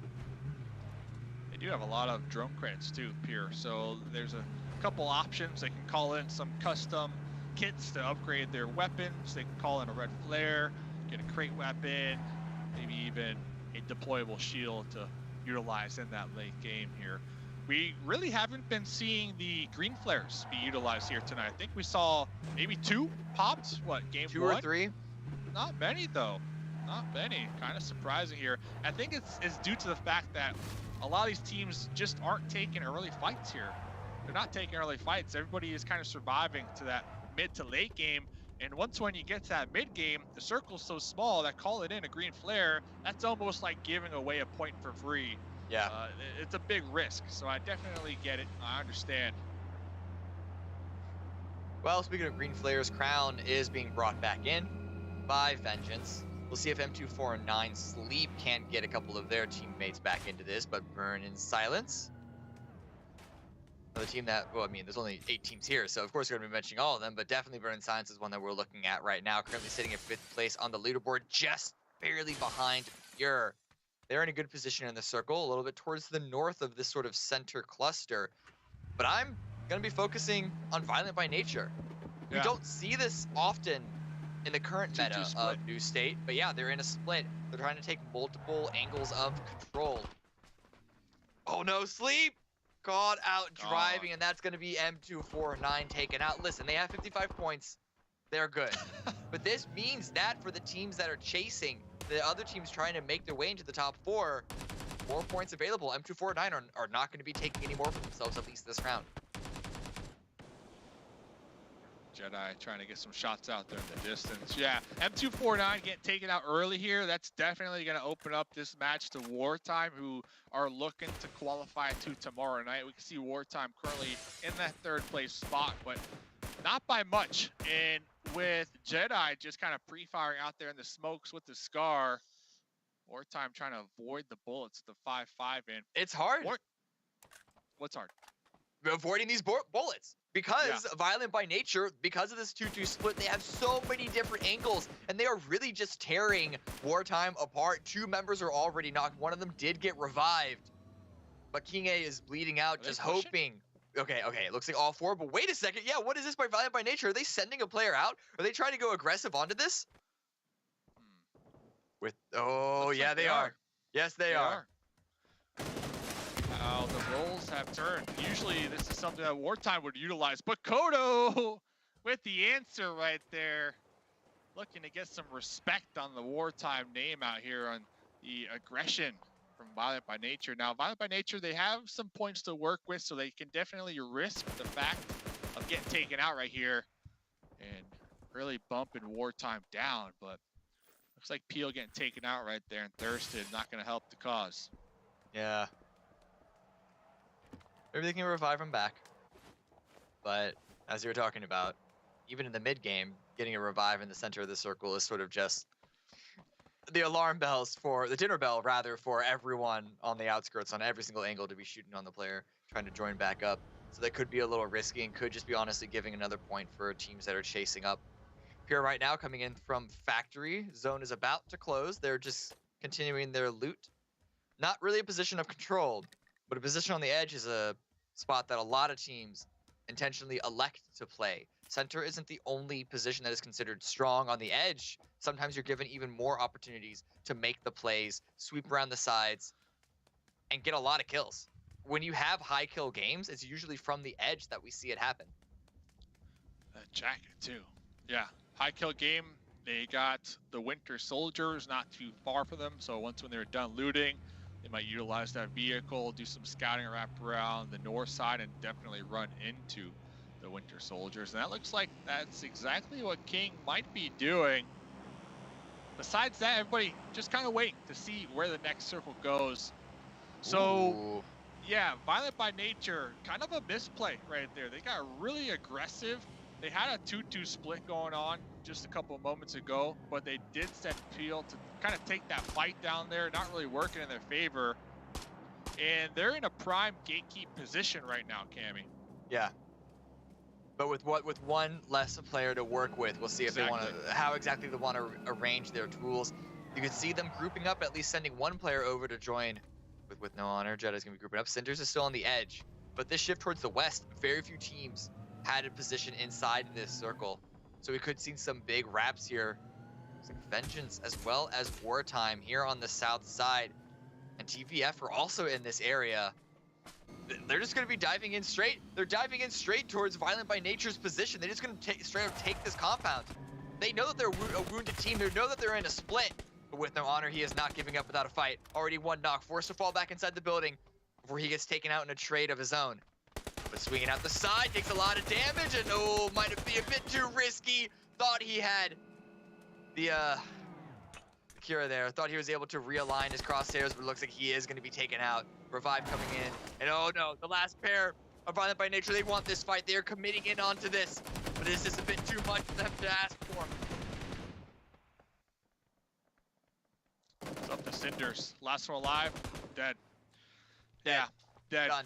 And Done. that's the challenge with 2-2 splits is if your duo does get pushed on by a whole team, that's already a 4v2, so the odds are already stacked against you. So it really comes down to the ability for that duo to hold it down and buy enough time for the other split duo to get a vehicle, close the gap, and provide that support. Looks like that timing was a little off right there, but we'll get back to that because the Winter Soldiers, Cammy, they're looking to push on top of Pure Love. Yeah, they swooped all the way from the south, looping all the way to the north side, and Pure just took position in this compound. And Long takes a heavy shot trying to drop out the window. That's going to stall him out, forcing them to heal up. King avoids the grenades. Grenades aren't exactly making their way in, but Swapara is swinging in from the side. They want the angles. Ambitious flank coming out. Not going to be capitalized upon, but I spoke a little bit too soon. Handy was there, but now, a bit of damage, but he's going to get knocked. It's going to be trades. Jack Frost also goes down. Both these teams are committing into this fight. There is no quarter given at all, along with the incendiary in play, dropping it on the stairs so no one can follow up immediately, and the second incendiary to try and confirm the knock that has already been taken. Yeah, buying some time right there. Looks like that one spread isn't going to be thick enough to take out Jack. Now vaulting out that back window. We can hear the window shattering. Going to be pre-fired to the smokes. The jump shot with the Tommy gun. Not able to connect those shots. Winter Soldiers winning that one, but BIS coming in for the quick third party right here. Ooh, ambitious grenade. Can it find anything? The revives look like they're going to be coming on in, but Santi swings around the side, catches Lau. Lau was trying to hold the angle and be the defense that Winter Soldiers needed. But Burn and Silence are just a bit too quick, and the last player can't even get away. So good time push by Burn and Silence, and they take this compound seemingly for free. They just had to show up. Yeah, timing was key right there. They knew for a fact that the Winter Soldiers were going to be hurting. They saw the kill feed. They were trying to regroup, get the revives, and get the reset, heal up. But BIS didn't allow any time. And honestly, last game, Santi's ability to heal and get that second place, I feel like really set them up in a position to climb up this leaderboard. And after that push, I think I just saw right there in 4th place. So they're looking to qualify here, Cammy. They're looking to make it to tomorrow night's lobby because this team, Burn Silence, they played last week. They barely made it. And I think they missed the opportunity to make it to the grand finals by about 3 or 4 points. And that was it. So coming into week number 2, running it back once again off of their plays from last week. They're able to learn a lot, I would assume, in this competitive lobby, and a completely different team in my opinion. Now they got the North all to themselves. I was wondering who's going to take this compound in the center, this sort of gas station. When the circle centered up, that was a big light right on top of the spot, and it looked like a couple of teams tried to go for it. Wartime was just that much faster. Crates also coming in. But there's a fight happening on the southwest side. Vengeance is pushing in onto TVF Esports. 2 of them did, and they're gone. And they're gone. Twist is the only one that was knocked. The rest of the team is trying to follow up, but again, Here comes the other 2. The timing. The timings are all off. Okay, they're looping past. Too slow. they're not taking this fight, but where can they go now? They can't send it into the gas station that's already been taken. Surely they would know that, or at least have an estimated guess. Gonna find a shack, but they gotta make their way inside. Open the door, go, go, go, go, go, run, run, run, run, run. One got knocked. Oh, both got knocked. Both taken out. Vengeance just cannot make it work. It goes from bad to worse, it feels, every single game, but now we're looking at the top 3 teams of this round. TVF deals some damage. Can they try and break an opening into Wartime center hold? Damage comes out from Rui, but no knock. 6 times with the DP, and they were holding that aim pretty solid there. And when we look at Vengeance, I almost feel like there's miscommunication going on right there. Maybe too many IGLs in the comms trying to make their calls, right? If you're going to make a call to send it, the whole team has to commit to it. You can't just have 2 go and test their luck, and then the other 2 see if they want to help out later on. And we saw exactly why you can't do that. I think if you make a call, the whole team has to be on board, and they have to just commit to it and see what works. Because I feel like what we've seen tonight from Vengeance, they've just been all over the place, Cammy. Yeah. We'll see if they can't maybe try and string something together in the last 2 rounds. But the final 3 teams here, we still have to see who is going to win the game, who is going to get those 10 placement points, as well as the kills left in the lobby. Circle swings towards the left side, and yeah, you got it right. Wartime have the perfect angle to take Burn and Silence out, but if they focus too hard on that, that could give TVF the opportunity to get a better position in the circle. You got to fight multiple fronts at the same time. It's all about reading the current situation and adapting and adjusting your mid-round calls. Spray comes out onto the first send by Burn and Silence. Going to try and go to that exact same shack that we just saw Vengeance end their run at. Maybe they can fare a little bit better. Yeah. BIS super exposed out there too. Super exposed. Oh, yep. Voxel. King A I with feel like the he's always the one that DSR. gets knocked. Yeah, a little 2-2 split coming on out from them. And we do see across the road, TVF just huddling together as a group, looking to make their move, looking to time it. They're probably hoping that Wartime tunnel vision onto BIS, and that might be their opportunity to strike. This was a really, I mean, honestly, if BIS can make this positioning work, and it seems like they are for now, despite the number of grenades that Wartime are trying to throw that direction, if the rest of Burn and Silence can follow up, they could suddenly be from the worst position into the best position. However, they're having to use a lot of resources to try and make this work.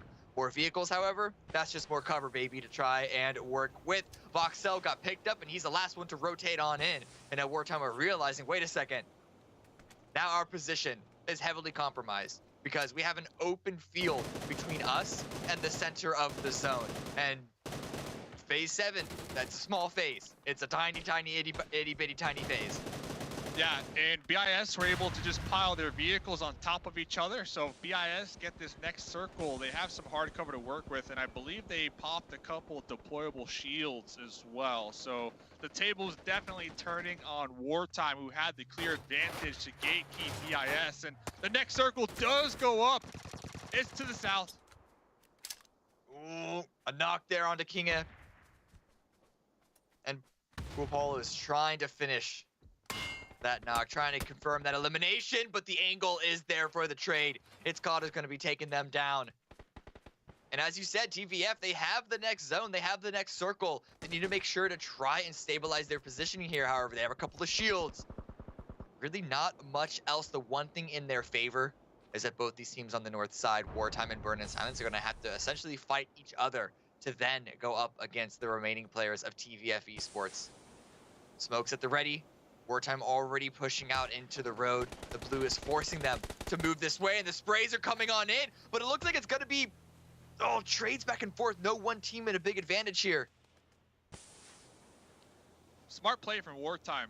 Forget about the zone. Just concentrate on getting these elim points. BIS are pinned down in that little tiny shack, that little metal box they are going to be utilizing for cover. Now the blue zone applying more pressure, but Santi has been tested before, knows how to hit those heels, so you cannot discount Santi from the blue. Oh, I think TVF see the writing on the wall. They understand exactly what just happened, and now they're pushing forward. They're holding the side of the road. Even if there are still 2 other teams in play, they have the best position here, and they spot them out. Immediately hitting the deck is Krozen as he drops the grenade. This one could be huge, but TVF, they are falling aware. They are making sure that they are not taken out.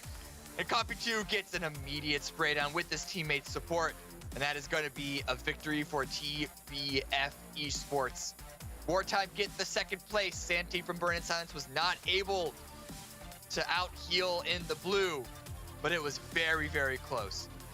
I like the attempt with the grenade too, because TVF, they were so grouped up that one solid grenade could have definitely have turned the tides right there for Wartime. We do see TVF with the MG3 too, so they're ready to let that baby rip. And this was a huge game for TVF to climb up these overall leaderboards. With 2 more matches to go, they are now within striking range of possibly qualifying to tomorrow night here, Cameron. Yeah, 5 kills it looks like for TVF, which is a good amount, but 9 kills for Wartime. And honestly, if Santi didn't try and heal in the blue, if Santi tried to be more of an aggressive defender in Wartime's push, I think those remaining 2 players would have had a better chance against TVF because you saw them focus so hard on Santi. Was Santi going to peek out? Was Santi going to try and backstab?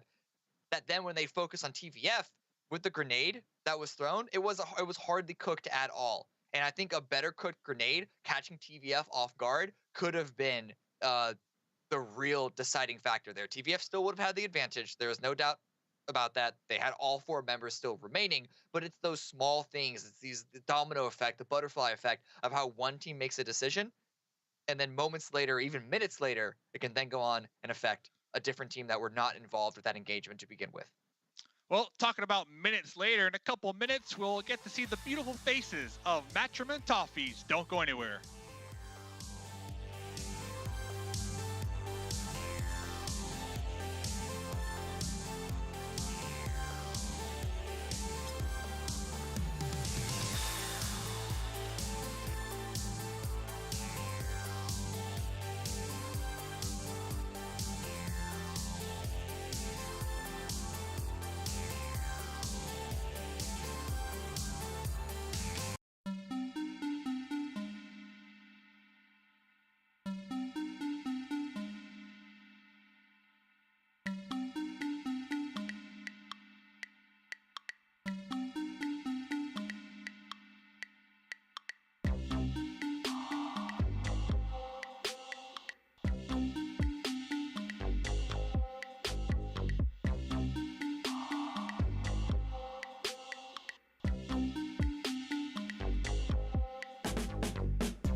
With only 2 games left to play, hope is not yet extinguished. As the mighty fall, the 2 giants that owned the boards end up going out 1 and 2 and leave room for teams like Burn and Silence to continue their climb to the top. My name is Toffees. I'm joined by Matchup as we break down all the action. And the best way to break it down is by watching the highlights. Oh, this is the way to start it, with this one-upmanship that was going back and forth between Crown and Sleep. This was just really them demolishing each other's teams on different angles until finally M249 takes too many casualties and has to step away. But I think, as with life, or my life at least, and with M249, the prioritization of Sleep above all else has proven relatively successful for them. And I do also think Sleep deciding to leave here was a very smart decision. This is also a very big game coming up for Vengeance. I know we've been worried about them. They did almost increase their point total by about 4 times what it was. That's not saying a lot given where they were beforehand. But good old Sleep tries to survive, and this is what happens in the end. We did get a couple of very interesting shifts.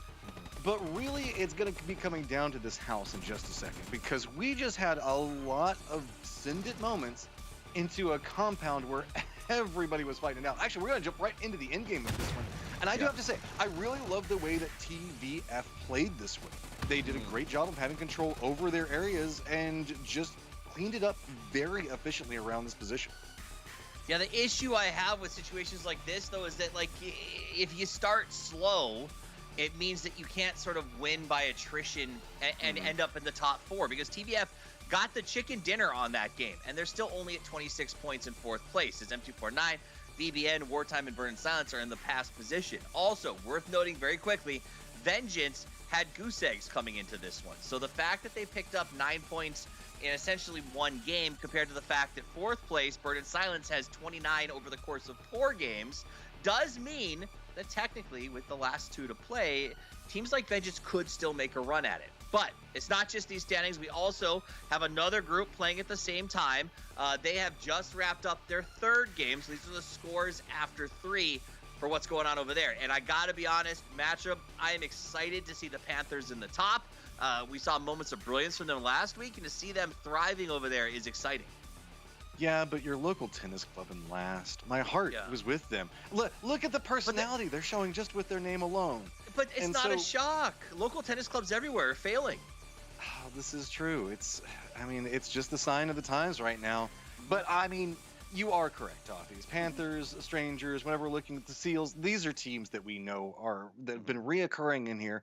And if anything, it does show the fact that we also do have some new teams that are making it to this stage, which is very reassuring, because it only takes a couple of these rounds to really start to cement in and improve your game, and maybe next week start to make a run. Pretty hyped about seeing exactly who continues. Tomorrow we're going to see the top 4 from each lobby take each other on. And then, of course, next week, you just brought it up, we're going to see who can make a run. There's a unique situation next week where 4 teams in the Open Qualifier will advance to the grand final. You can be on one of those teams. If you head over to esl.gg/New State Mobile Mashup, get into the game, get signed up. It's your best chance. Also, I'm going to give a little caveat. I know that the event has created its own sort of Discord server where players are coming when you sign up for opens, but it's also having the side product of creating a very cool development space for the pro teams. So come, sign up, get involved, and join the Discord, right, Matt? Because that's it. The reality is, that's how you find the connections to go pro. There's a bunch of like-minded individuals hanging out together. That's so important. Sure, skill can carry you so far, but at a certain point, you need similar-minded people that you can exchange ideas, mechanics, styling with, and that's where you're really going to start to blossom as a player. So try to reach out. Try to get connected with people, because it will only help your game. Even if you don't want to play competitive for a job, and you just want to be really good at the game and you want to be playing through these, that's perfectly fine too. Sign up, find like-minded individuals. We'll find like-minded individuals. And I got 2 like-minded individuals just lying around. So let's bring them in here right now. It is the Mustache Dave and Cameron Davis. They've been giving us the call. The plane's in the air. Penultimate match. Take it away. We're going to get out of here. Yeah, just like that. See ya. Yeah. 2 more games left. And Dave, It's going to be a generic question, but I have to ask, what is it you're looking for any of the teams here, especially those ones around the middle pack, to really try and secure themselves? Because it's a tight race. Yeah, it is. I'm looking for better communication from the side of Vengeance here. Better synergy. That's what we're promised. This team has been playing together since season 1. They go way back when we're talking New State here, but I really haven't been seeing it. So hopefully with 2 more games to go, they can show up here, Cammy, and qualify and make it to tomorrow night's lobby. You believe in the Vengeance comeback? Yeah, for sure. Last week I was nothing but I was the conductor of the Vengeance hype train last week. So I'm not gonna let them go. You know, I'm not Are you sure? Because it looks like they're hot dropping on Violent by Nature to start things off. Easy. They got this. They got this. Okay. This is the turnaround. If they can win this fight, that's the turnaround. 1,000%. So they need to win it, though. They need to win. Okay. I mean, listen, yeah, high risk, high reward. This is definitely fits inside that descriptor. But looking where everyone is landing here, it's a bit clumped up. I'm trying to figure out where exactly the sort of lines of scrimmage are going to be. There's already a knock, and that's unfortunately going to be in the way of Violent by Nature. Vengeance already having 1 member on the ground. No real position to get the revive or even to get a trade, it feels like. Crown's just going to bleed out. Again, potential revive, but that is, of course, if Vengeance are able to return and try and stabilize their position, whether it's dealing more damage. Okay, all right. Maybe not that. Next spin! Oh my god! He's actually able to turn it around. He hops from a jump into a headshot spray down. Amazing play there to try and keep Vengeance's hopes alive here. Able to get inside the building as well. Yes, sir. The M4 is just better at that range, honestly. So let's see how they will take advantage of the even trade. Looks like both sides going to be losing 1 member. Jerome with the Vector looking to clear this building, looking to clear the second story. Yep, Vector, once again, this gun just better up close and personal. Peel on the outskirts, looking into the window with the M4. Gonna be spotting Horror out there with the Uzi. I'm sorry. Spray down. What weapon did you say was better at range versus up close? But oh no, X-Ben caught out in the open with no on to the last member remaining from Violent by Nature. Gonna try and have to turn this one around. A potential for a revive. As a teammate is currently bleeding out the top floor of this building, it looks like Jedi is gonna get picked up. X-Ben might also have his bleeding stopped by a teammate, but the real play here from Vengeance is to stop this revive from coming through, but I don't think the timing is gonna be on their side. At least they can keep these last 2 players pinned on in.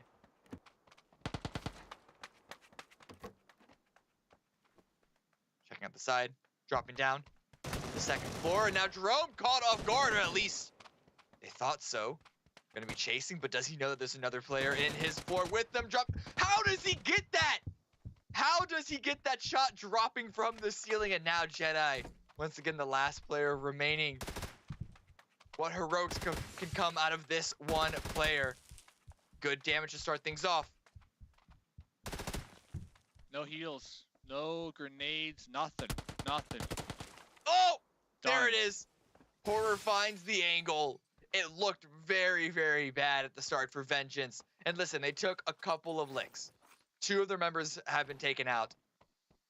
But this is the Vengeance that we have been waiting on. The way that these individual players have just been managing these engagements. Absolutely fantastic. Now, if they can then snowball that into a full round victory, now we're cooking with gas.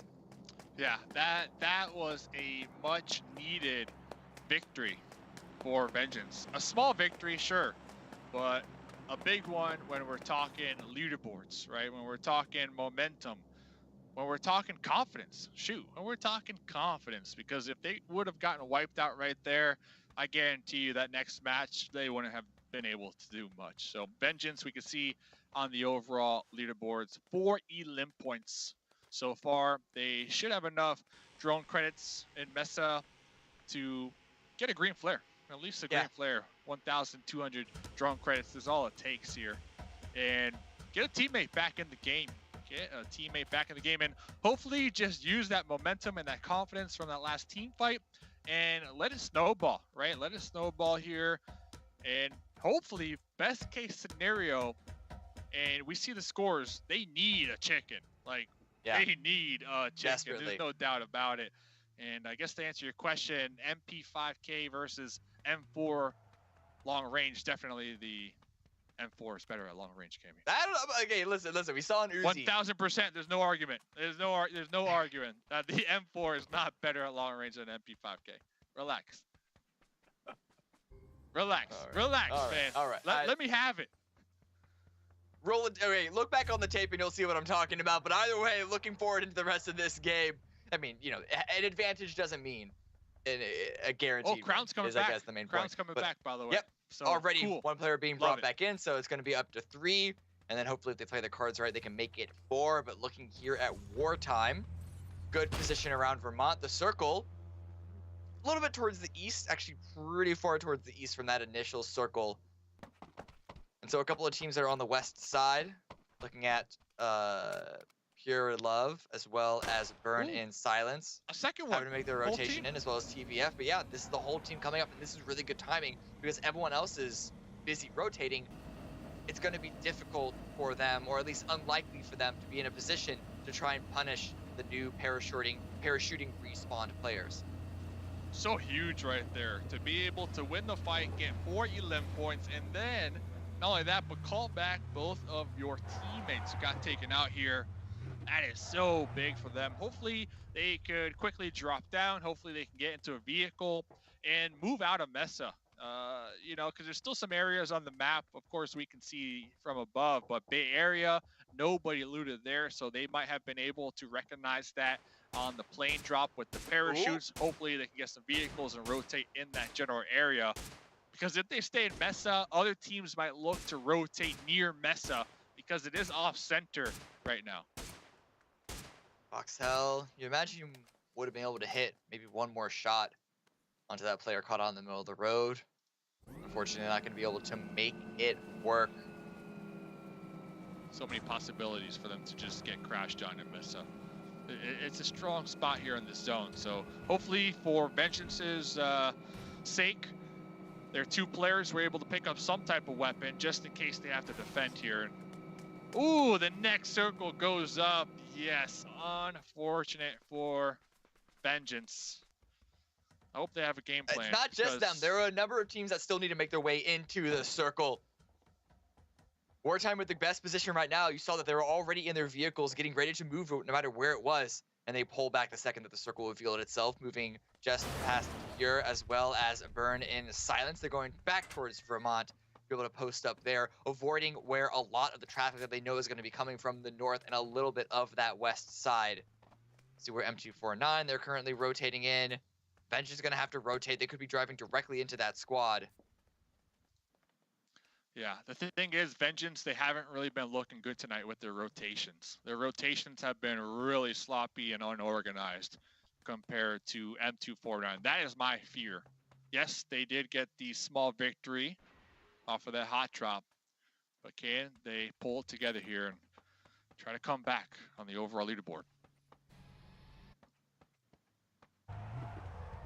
Man, Vengeance have actually been really slow to move out of this position. I know that they've had 2 players just respawn. You gotta take time for them to come on in and loot back up, but this is still gonna be a little worrisome because they're coming in last. They're gonna be 2nd, 3rd, 4th fiddle on finding where their position they want to play on is. But M249 currently crashing in onto Pure Love. A lot of damage coming out, a lot of peacocking coming out from Pure to try and keep M249 away. It looks like M249 might.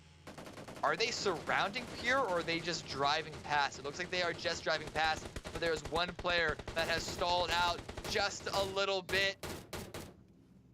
Kit Kat forced to drive towards the edge of the zone and actually found themselves behind Burn in Silence. But at the end of the day, no real damage has come out from Pure Love. Still 0 eliminations for them, but they've maintained control of their position. And the convoy of M249, they're just driving everywhere, attracting all the enemies, getting shot from all the different directions. As long as nobody dies, you know what they have been doing? Gathering intel, gathering information. I guarantee you they were able, after that rotate, to be able to mark at least 3 different teams that shot at them. So they know which compounds are taken. So if the next circle doesn't favor said compound that they know there's enemies in there, they can easily look in that direction and gatekeep them. So M249 are so good at gathering information here in New State in this competitive lobby. Around the hill, decide they don't really like it, and they're going to move out. Maybe trying to fill a different position, could be going into Vermont, could just be finding another place more towards the south. Ooh, drone taken out, but I think it's gotten close enough that Pure Love is going to be able to find yet another one of the boxes that they've called in. They've just been ordering delivery so many different times, but vengeance. Are they pushing on this? Are we sending it? Are they trying to? Are they sending it? Or are they trying to retreat? It looks like retreat is going to be on the cards. Maybe. I don't know. Okay, yeah, they're going to try and find a hill. This is a much better rock to try and hold behind as well, but if they can then get a knock on the Pure Love, then the scent is for sure going to come in. Oh, and crosses down. This could be the opening. The proactive play here. Yeah, you already see one of the squad mates jumping in that vehicle, looking to make the push. Ben going to be moving on foot with the M4, trying to connect these shots. There's 2 down for Pure Love, and now here comes the other 3 squad mates on the off angle. Horror with the grenade in hand, ready to toss that one, predicting the revive. King with the barrel, not able to defend the compound here, and that's it. Vengeance, the comeback, Cammy. This is the game. This is what they needed. Oh my God. 8 elim points so far. Listen, they still have a fair bit to go, but I am starting to believe this is a completely different team than we saw from the first couple of rounds when M249 caught in a fight with TVF. Knock already on the twist. The second one should be coming out. If Cairo can land the shots, just barely missing 1 or 2 more bullets needed. But a counter grenade coming out. TVF doesn't find the trade, and M249 continue on the push. Drop down shot. It is going to be Cairo with the knockdown there. It's going to be a second elimination for them once they confirm it. But whoa, okay. 1 player wasn't accounted for. It gets 2 knocks for TVF. It looks like M249, they are able to stabilize. This team is just putting on a clinic here, man. I'm telling you. Oh, Cairo, though. Here's the footsteps. Tommy Gun versus UMP. Another jump shot. Got him in the air. Cairo. Ooh. Insane. Got him in the air. Cairo's like, nah, I'm the jump shot king out here. Don't be jump shotting me in the air. M249, only 4 elim points, but they have been making these team fights look so good. Yeah, and good timing as well, because the next phase has just changed. It's going to be a shift, medium shift towards the west. M249 need to push towards the north. And there's that hill that they actually left that they can actually go back to. They might also know, they might have the line of sight to tell that no one has taken that position just yet, but they're going to have to move fast. Pick up some loot off of the newly found boxes of TVF Esports, but get back on the move and get ready to fight even more. 5 teams remain in this lobby. And it looks like most of them are in a decent position, and no one's going to feel forced to fight just yet. This next phase might just be another one of sort of more poking and prodding. Such a strong hill, too. Such a strong hill. Almost a missed opportunity for Burn and Silence. You have to assume they heard the gunfire down there in the south and they saw the kill feed. But instead of being proactive and pushing out of that compound, trying to third party that one, they just were big chilling. They were just chilling in that compound, and now M249 are going to go right back to that hill where they're going to have sight lines over the entirety of the compound. Ooh, true missed opportunity in my opinion. Did that shot hit? Just the random pressure shot that Sleep threw out when he was diving away, because Sleep's priority here is to not get knocked. So these random shots that they're sending out, it's mostly just to try and keep Burn and Silence pinned down, but the fact that he's able to randomly hit one of them, if that is the case, is it's funny. It's funny. I gotta say it is. It's from Sleep. I mean, are you surprised at this point? I guess I shouldn't be. Yeah, fair point. It's from Sleep. One of the best players in the lobby. One of the best players in the lobby. Yesterday definitely proved it here. And M249 got a bunch of drone credits. Same could be said with BIS. They can use these drone credits to get some deployable shields, some med kits, some ammo. I think they had enough for a red flare as well that they might opt to call that in here. And Sleep with the suppressed SLR. Going to be kind of playing that solo game right now, holding on this cliff as their team members on the edge right now, down there towards the south. Yeah, like I said, it's going to be a slow phase this time around. I'm a little shocked that M249 haven't all grouped up where Sleep is. They're just hanging out on the edge. I think they're just putting themselves in a position to not be taken apart if a team were to just slam onto that hill.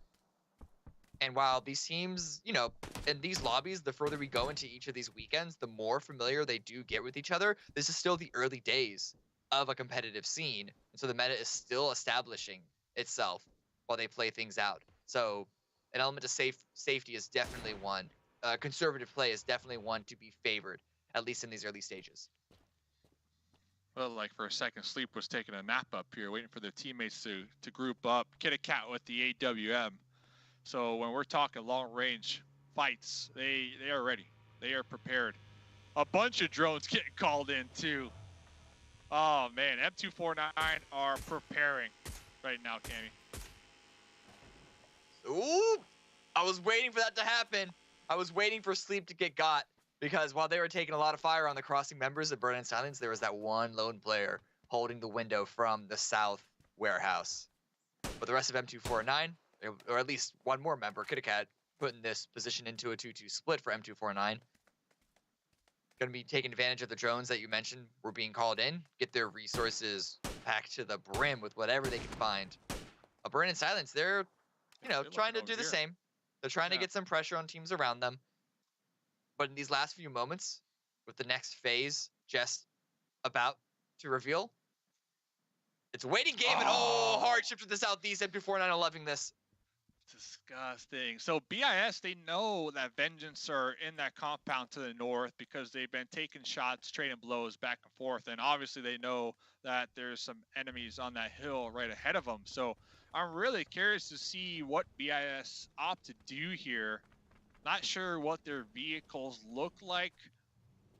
I almost want to see them just pop in some vehicles, maybe get a knock and just full send and take over that hill for themselves here. I don't see any other play, Cammy. Do you? Yeah, no, that's really the only play. But the problem is they have to get that initial knock. Yeah. And I think at this point, Sleep almost getting taken out there. Not going to give the opportunity a second time around.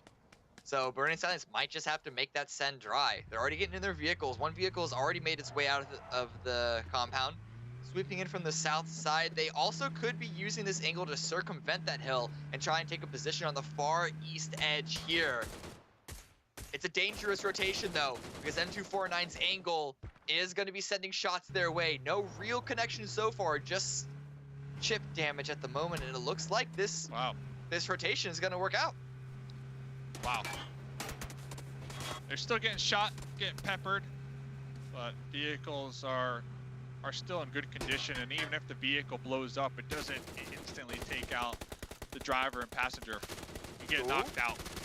Kodo over here with the scar, taking some nice shots with the 6 times out there. Multiple teams arrived just to the west of wartime.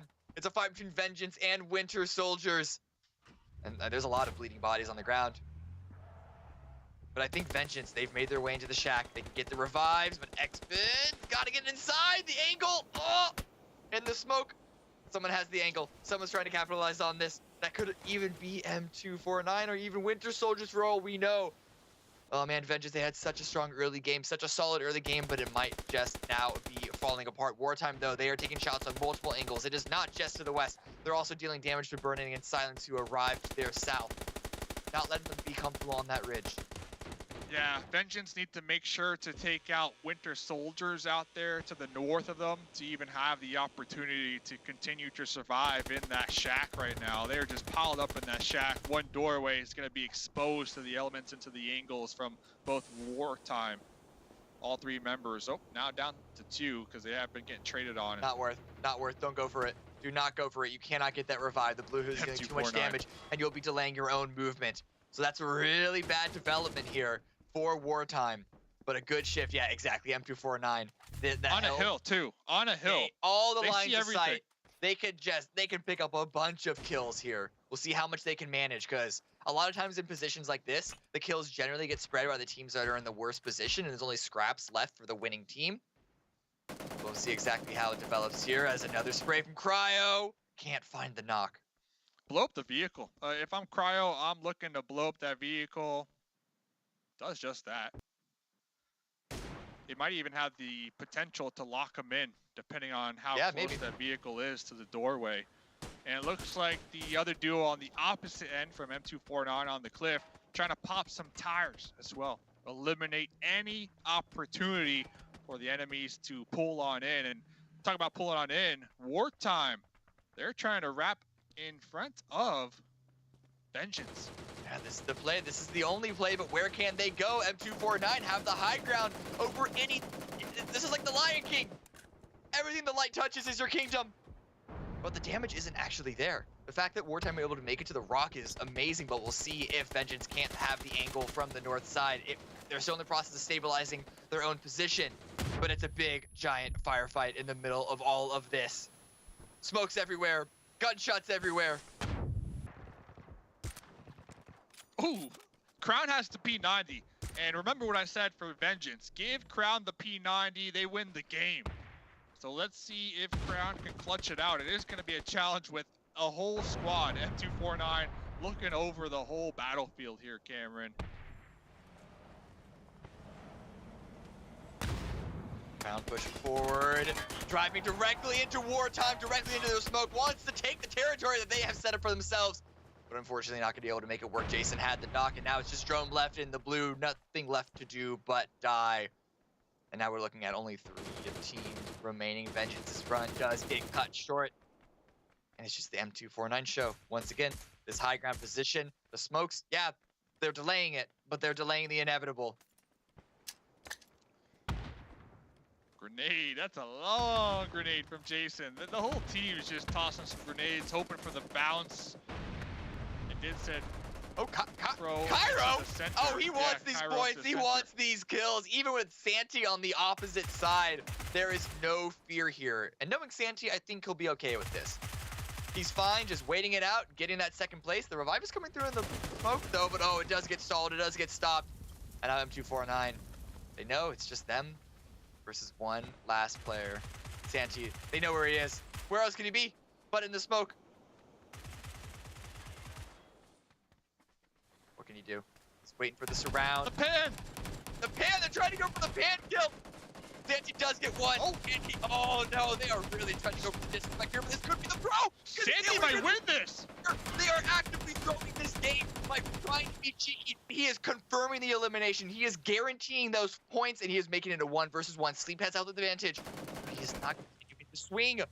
Taking the blind shot. Santi's able to heal up, and now Sleep running into the blue. But to get the surround, get the angle. Oh man, that was very close for M249. A lot closer than it needed to be. But they still get the win in the end. Santi has been the survivor for BIS all night long. Just holding it out to that late game, securing placement points. M249 almost eating Santi some free elim points. That's 3 right there, by the way. That is going to help BIS when we look at their overall for this last game. I think Sleep being Sleep here, be like, nah, I'm not going to let this chicken dinner go. I'm not going to let it slip. Going into the blue, wrapping behind Santi for that element of surprise. M249, though, if I'm Santi and they qualify tomorrow, they need to send M249 some flowers, some cookies, something, right? If they qualify by only 3 points, those were the 3 points right there. Exactly. And if anything, this should be a big wake-up call for M249. This isn't the first time that we've seen them, start to get a little overconfident. They only just barely qualified to this stage. And they're, at this point, they are guaranteed a spot, but they're already in the grand finals. So in terms of using these games as practice, you have to stop doing stuff like that. And hopefully now they've learned their lesson. Well, that's that game. I'm really curious to see what Toffees and Matchum have to say about it, but you can't hear until after the break what they have to say. Don't go anywhere.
Penultimate game is done, and M249 continues to advance as everyone else has one last chance to dance.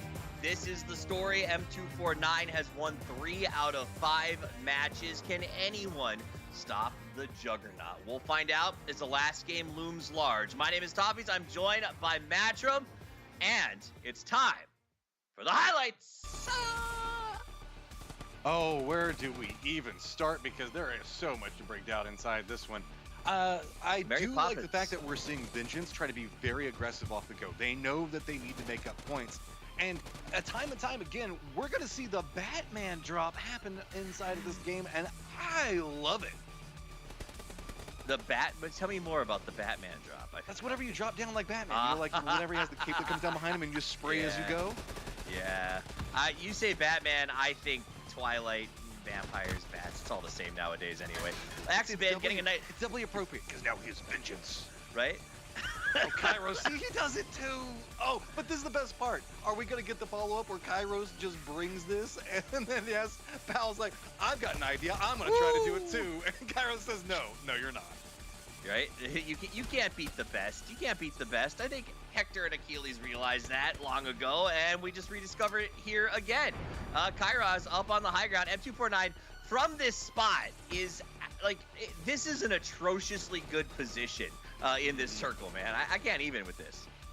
Well, even then, Kairos not content. He's got goals in life and runs in, gets more of a spray, and then we get a little bit of an interesting situation where they turn around and they decide that they're going to try to pander to the audience a little. Yeah, I don't.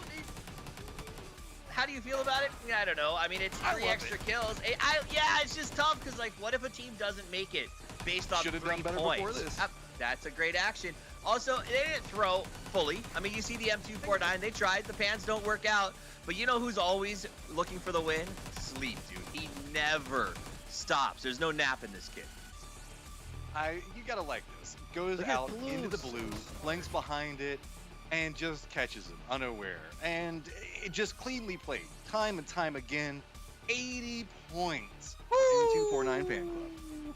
Right? I mean, M249 fan club is Athena, Violent by Nature, Ajax, and Wartime, slightly behind that. Burn in Silence is at 39 because of those 3 kills. Is going to help them a little bit. It is worth noting, Vengeance has climbed all the way up to 22. TVF is very close to that 28. Everyone is still very much in the mix to get that 4th place spot, man.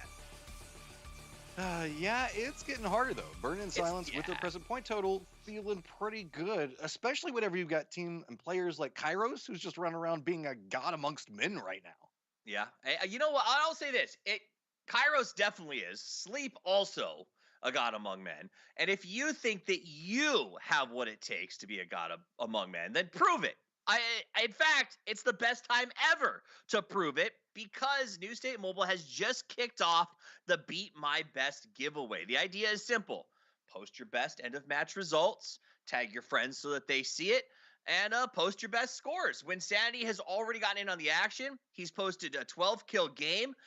Check out the tweet and follow the link to enter yourself and to get signed up because the winner gets like NC coupons, a $1,000 Amazon gift card, and your choice of the latest and greatest iPhone or Android devices to make your game even better. So post your best stat line to see if you can beat my best.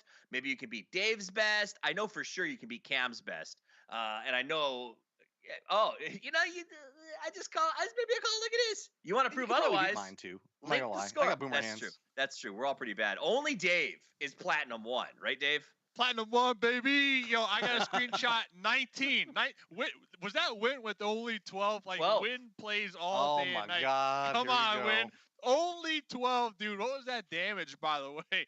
But yeah, Platinum 1 last season, this season. I'm going for even more, baby. I'm grinding. I'm going for it. So have you posted yet, Dave? Yeah. Oh, yes. That's a good point. There it is. Yeah, 12. 12. There it is. Just in case. Yep, 12. Mr. Banana right there with only 12. Man, Win. What's happening? His squad does look cool, though. So at least you can give him that. I think that's I'd party with them, yeah. Yes, that's a good way to put it. I don't know if cool's the play, but I would definitely party with them, with that squad. All right, last match about to kick off. Gonna get crazy. You know what? I'm here. I was going to ask you some questions, but it sounds like the plane is already in the air. So without further ado, without bellwethers, whistles, and bells, without lots of announcement or ballyhoo, let's get into the final match of the day with your casters, Mustache Dave and Cameron Davis. The zone, dude. I see the zone, Cameron. We have not had a zone with this much water in it so far in the new State Mobile mashup. So this last match is going to be very interesting. Yep, graveyard center of this one. A fair bit of water in the first phase. Question is, will it stay that way? How much water will have an impact in this game has yet to be decided. But the bridge, bridge to Shelton. This is 2 bridges too. These islands on the southwest side haven't really been featured so far in today's games, or even yesterday's, if my memory serves me. And it looks like Pure, they're going that way. They're going towards Shelton, and this is the final game. Do we think Vengeance are going to be able to make their way into 4th place? Because that gap is still pretty wide. 17 points is what they need, and they are going to be dropping Vermont to themselves. Vermont is stacked with drone credits. I believe the most drone credits you can get here on the map is in Vermont. It is just everywhere. The floors, the counters, the bathrooms, the shelves, all over the place. In the yard. I don't know what's happening in Vermont, but they just left credits everywhere. So I know what's happening in the mall suburbs. It's a hot drop here. Wartime and M249, they are going at it. Circle is still relatively central. And now Burning in Silence also looting up because it's not quite a hot drop, but there is a little bit of a mix-up here between 2 individual players. Copy 2, though, got to be a little faster than that. Santi just barely able to make it work. Barely able to pick that weapon up, I believe. Only 4 points of HP. Gotta try and, still has to get out of the situation. A bit of a surround by the other members of TVF, but now they're down a man. TVF might just want to try and figure out how do they get out of this situation. But back over here, the mall suburbs, M249 wartime drop. No damage yet. No knocks yet, but Sleep running out in the open. Oh, I thought King might have had the angle. Yeah, and they're 1000% aware of each other because they spotted each other out on the parachute drop. So it's all about getting that first weapon and just picking them apart one by one. We are going to be looking at Sleep because Sleep has been known to clutch it out in these situations multiple times. Jason connecting and getting the thirst onto its Kodo. So already M249 with the numbers advantage here, Cameron. Oh. Listen, Cairo sees an enemy, runs towards the enemy, eliminates the enemy. What more can you ask for in a teammate? He's a Terminator. He's a Juggernaut. And he even finishes the elimination with a fist because why waste bullets on a downed enemy? Those bullets could be used to eliminate someone else down the line. So very efficient here. Economical play by M249. And the last few members of Wartime, they gotta scramble to the wins. They gotta find their way out of this. Yeah, and if you're Wartime, you're trying to qualify to tomorrow. Now their points, they're stacked. You know, they got a bunch of points up there on the overall leaderboard, but still, you don't want to get taken out first here. You want to make sure to secure that spot to make it to tomorrow. So those two are going to probably pull off, but talk about pulling off. TVF on the grind here to qualify up against BIS. Nades coming on in. Defensive smoke's already in play by Santi on the second floor. But floor number 1 is being flooded by the last 2 remaining members of TVF. Not quite comfortable pushing up the steps. They're going as a duo. This is how you clear this area. Always play together in order to trade. Santi pre-fire, forced to reload. This could be the opening. Pool pushes on in, but it's gonna be 1 down. Can't quite get the second, runs out of ammo, can't even swap the secondary weapon. And Rui's even gonna make sure to get a confirmation on that elimination before backup has arrived. But grenades are here at the ready. This one by Cry is looking good. This could be it. This is it for TVF. 4-2. What a grenade. That was beautiful. That was a masterpiece, Cameron. That was nice. You don't see that every day. Yeah, and even Santi giving up their life. Should be an easy revive there from Burn in Silence. Once they've taken out the entirety of TVF, they have all this space to continue to work with. So much space to control in this phase 2. No one seems to be antsy to really try to run this split that they have to run it down. On the coastline, right? They're going to be on the coastline, and they're pretty much by themselves right now. Somewhat separated when we're looking at the complete team here, but regardless, with Cry hitting these grenades, do you even need a team at this point? You just give some grenades to Cry. And they are going to be getting Mercy with the green flare. Call back that teammate. No delay. No delay. You'll love to see it. And it's good spacing to get re-looted back up. All 4 of them. The new naked player going to be dropping in just a matter of moments. Now looking at other parts of the map, Pure Love making their way from Shelton, crossing the bridge, but they're running into the space that is being held by Violent by Nature. They're not turning away from this road, though. They're going to continue to drive by. In fact, they're going to be driving into this compound. Cinders running out, trying to get the drop, but it's going to be a bit of a trade between these 2 players. It's chaos here. 1 for 1, ultimately. And now with no honor, you can see south of this isn't really in a solid position.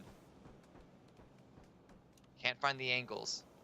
And so even though, like, Pure Love, they drove in the middle of a crossfire held by Violent by Nature, it's not really working out the way that you would expect. Yeah, with TVF being out and Pure Love probably recognizing that in the kill feed, they're qualified for the grand finals, right, Cameron? But they're trying to qualify for tomorrow because there is still a lot of money on the line, a lot of money to be won. So I believe that's why we see them being ultra aggressive right here on the hunt, trying to get this additional elim point. Because now the ball's kind of in their court when we're looking at them qualifying for that 4th place position. Of course, Wartime's still going to be alive, but right there on the line here. Oh, they're chasing it down. Oh no, with no honor, drew the aggression from Pure Love directly into his teammates. And now that's going to be it. That is it for Violent by Nature. They are taken out. Pure are trying to secure their advancement, as you said, into the round of 8. They were, I believe, 6th place before this fight broke out, and those 4 elimination points put them ahead of DVF Esports, who were just barely on the brink themselves. Is this Winter Soldiers? Are they trying to get in on this? Do they want in on this fight? It's do or die. They see the leaderboards. They know they need to go for an explosive game here. They know they need to get a lot of elim points and possibly even the chicken dinner. They're going to be wrapping around Pure Love over here, looking to possibly pull up the drive-by. Not connecting any shots, but they're not done. They're going to be circling the building, looking to hopefully get a knock, but with the new update, shooting from a vehicle is more challenging. They're stopping on this. They're actually committing to this fight. The circle swung up north. This position is not in the zone anymore. And yet, Winter Soldiers are not pulling away to get a better position in the next phase. They are committing into this fight. Swapara must have a wide angle to the east side. Because otherwise, they would be committing here 4 versus 3. But the spray comes out. Can't quite get the knock. There it is. Finally, Long does go down. Yeah. Trying to evacuate the area in a Volta. That thing got nerfed here on the update, so the handling not like it used to be. And Winter Soldiers, this is do or die. They don't have an option, Cameron. They need to take every single team fight they can. They need to win it and just continue to snowball from there and get high placements to go with it, because we can see the overall leaderboards. They are dead last right now. So they are trying to give it their all here to continue. Yeah. Watch out, buddy. Watch out, buddy. 2, 4, 9. They heard the shots, and I thought that there was a chance that they were just going to drive on past, but no. They want into this fight as well. But here comes Swapara. Tuck and roll. M249 unaware that they were going to be putting themselves in the scope of Winter Soldier's flanker, but the shots just aren't landing, scope or not. And now Cairo, again, he's just rushing forward. He is not scared of any engagement. 2 knocks there. Elimination's knocking from Jessup, but now he has teammates swinging in from the side. That is it for Pure. They are going to be missing out in the round of 8. Tried to make it work, but fell just short. Yes, sir. Pure Love, no money for you this weekend. GG's, though. Kitty Cat Carosa on the hunt down, looking to put a stop right now to the Winter Soldiers and their journey to qualify here to tomorrow night. It looks like the Winter Soldiers are going to have just a solo alive now going towards Graveyard, hopefully looking for some drone credits. But after that push, M249, they are well within the lead of first place. They are going to hunt down every single team this game, Cameron. Oh, yeah. If they see a flare, if they see a drone, immediately pushing it. They have literally nothing to lose here this game. They have 90 points, dude. It makes no sense, but they're basically acting as if you can't beat us, you don't deserve to be in the round of 8. It makes no sense in terms of actual format. The logic there does not track, but that is how M249 are playing it either way. They don't care. They're here to just be a nuisance, be a menace. Spot par already. And that's not good for Vengeance. One green flare. One green flare coming out. That's not good for Vengeance. Because if M249 are just going around the map getting all the elim points, Vengeance that's no points for them. These points. And Vengeance are playing so passive right now on that east side of the zone that unless they crank up the heat a little bit here and start to go on the hunt, they're not going to qualify. This is even more points picking up by M249. They are here on the chase. There wasn't enough space between Swatbara and M249 to call these teammates in, and now Lau is just caught out in the open, naked, just a pistol in hand, trying to run away, trying to find something to work with, but the shots finally come out. The inevitable does arrive. And now, well, here's Puck. You want another point? Yes, please. Yes, please. And that was it. No God, this more is sadistic drone by credits. Swatbara. Yeah, no more drone credits for SWAT either. 740. You can't call back a team member with that. Puck. Yeah, see ya. You tried, Puck. You know, you tried. Swatbara is like those mischievous little kids who weren't taught empathy by their parents, and like when they find a slug in the garden, they just go and pour salt on it. That's what I feel like what they just did with their teammates, because with M249 being so close, like they should have expected a rundown like this. SWAT going in the corner. Yeah. That's the play.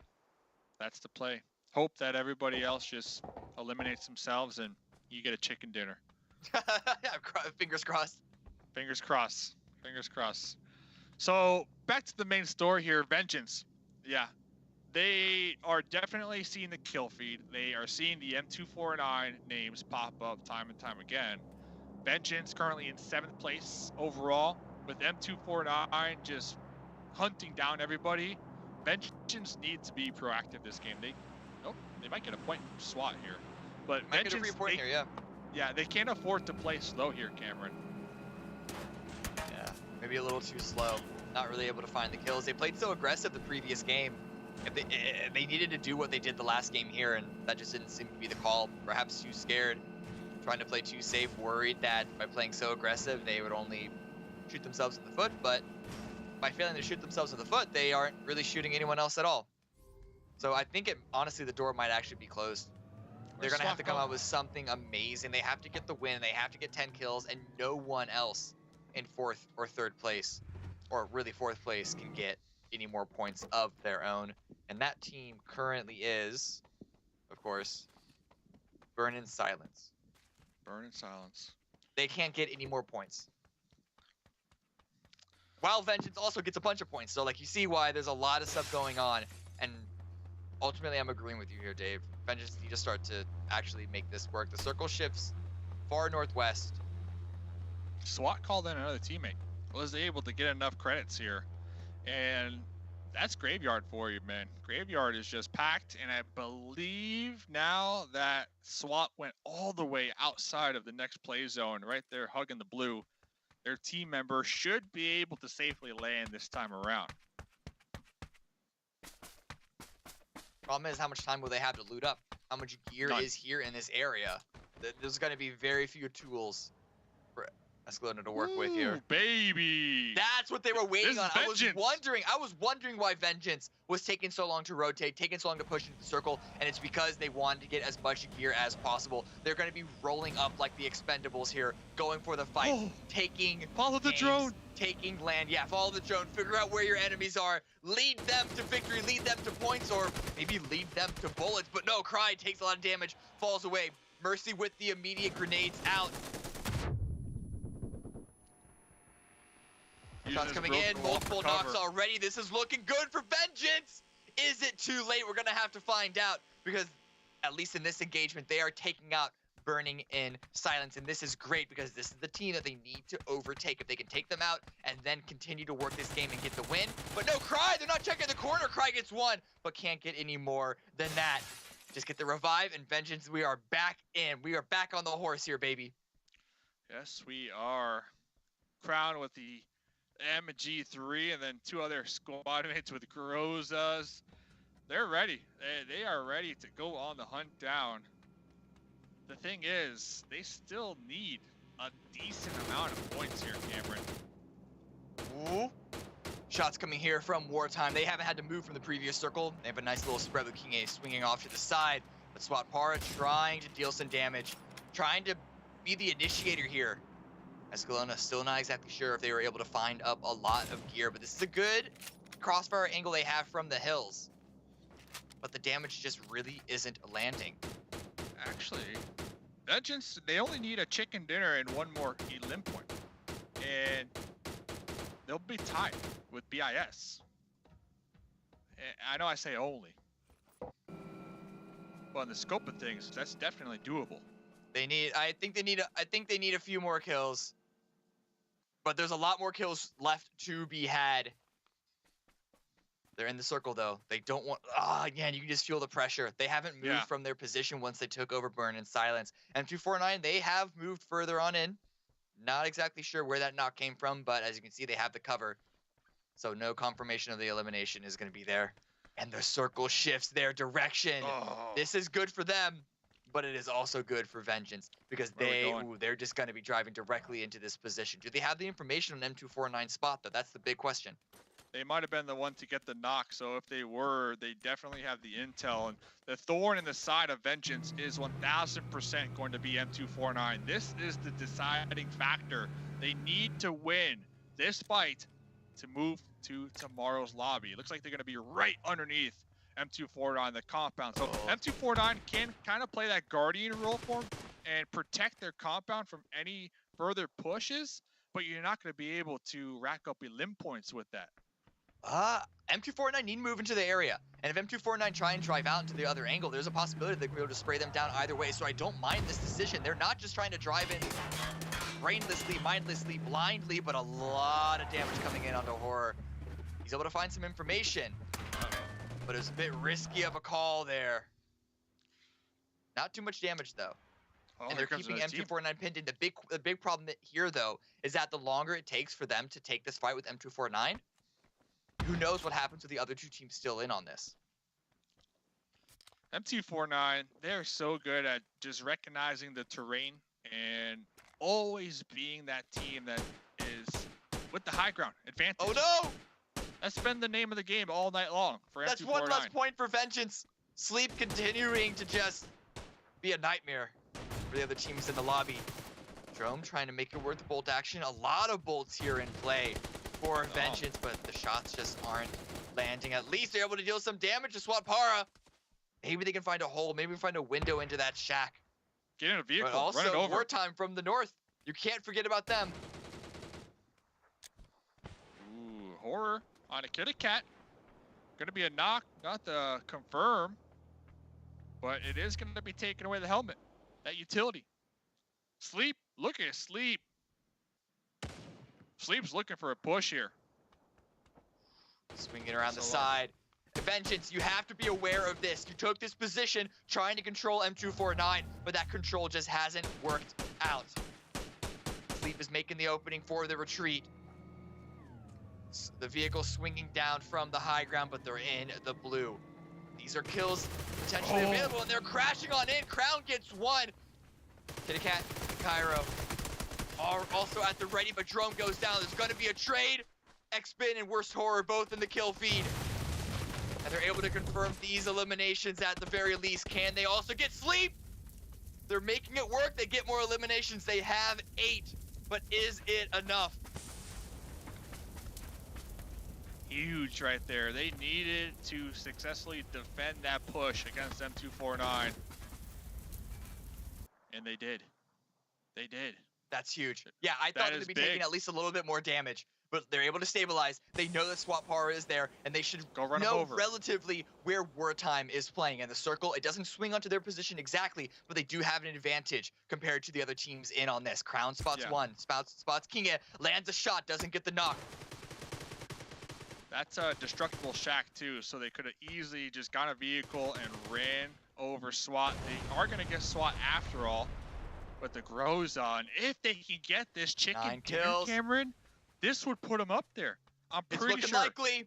It's a 4 versus 3, and they're already running forward to take positional advantage over wartime. 2 more kills in the win. King had to heal, wasn't able to deal damage from the high ground, which means that now he's gonna have to start making it work from that far distance. But the Blues closing in, he's already in his vehicle pushing forward. Grenades from Worst Horror. This spread by Vengeance is looking good. Dave, I was not on board with you when you said the Vengeance comeback was real, but at this point it is looking all but guaranteed. They just need to land the shots, and they need to not throw this. The angles they have is huge. Immediately finds 1, immediately finds 2. X-Spin, the kid back from vacation. He is getting the final few eliminations needed. King goes down. Winner, winner, chicken dinner for Vengeance. And I think that's it. I think they qualify. Vengeance clutching it out in the last game. Everybody stopped believing in Vengeance. Heck, I was even about to jump off the train. I was like, listen, last stop was looking pretty toasty. It was about my time to leave. But I stayed on as the conductor, and I'm glad I did, Cameron. I'm glad I did. This was their game. They had an early team fight. They were able to win that team fight. They were able to defend against M249 right there. More elim points, and then to seal the deal up against wartime. Yep. That might have been it. Toffees? Toffees, where you at? I need to know, dude. Where's Toffees at? Because did Vengeance make it? It's close. Oh. Bring him in.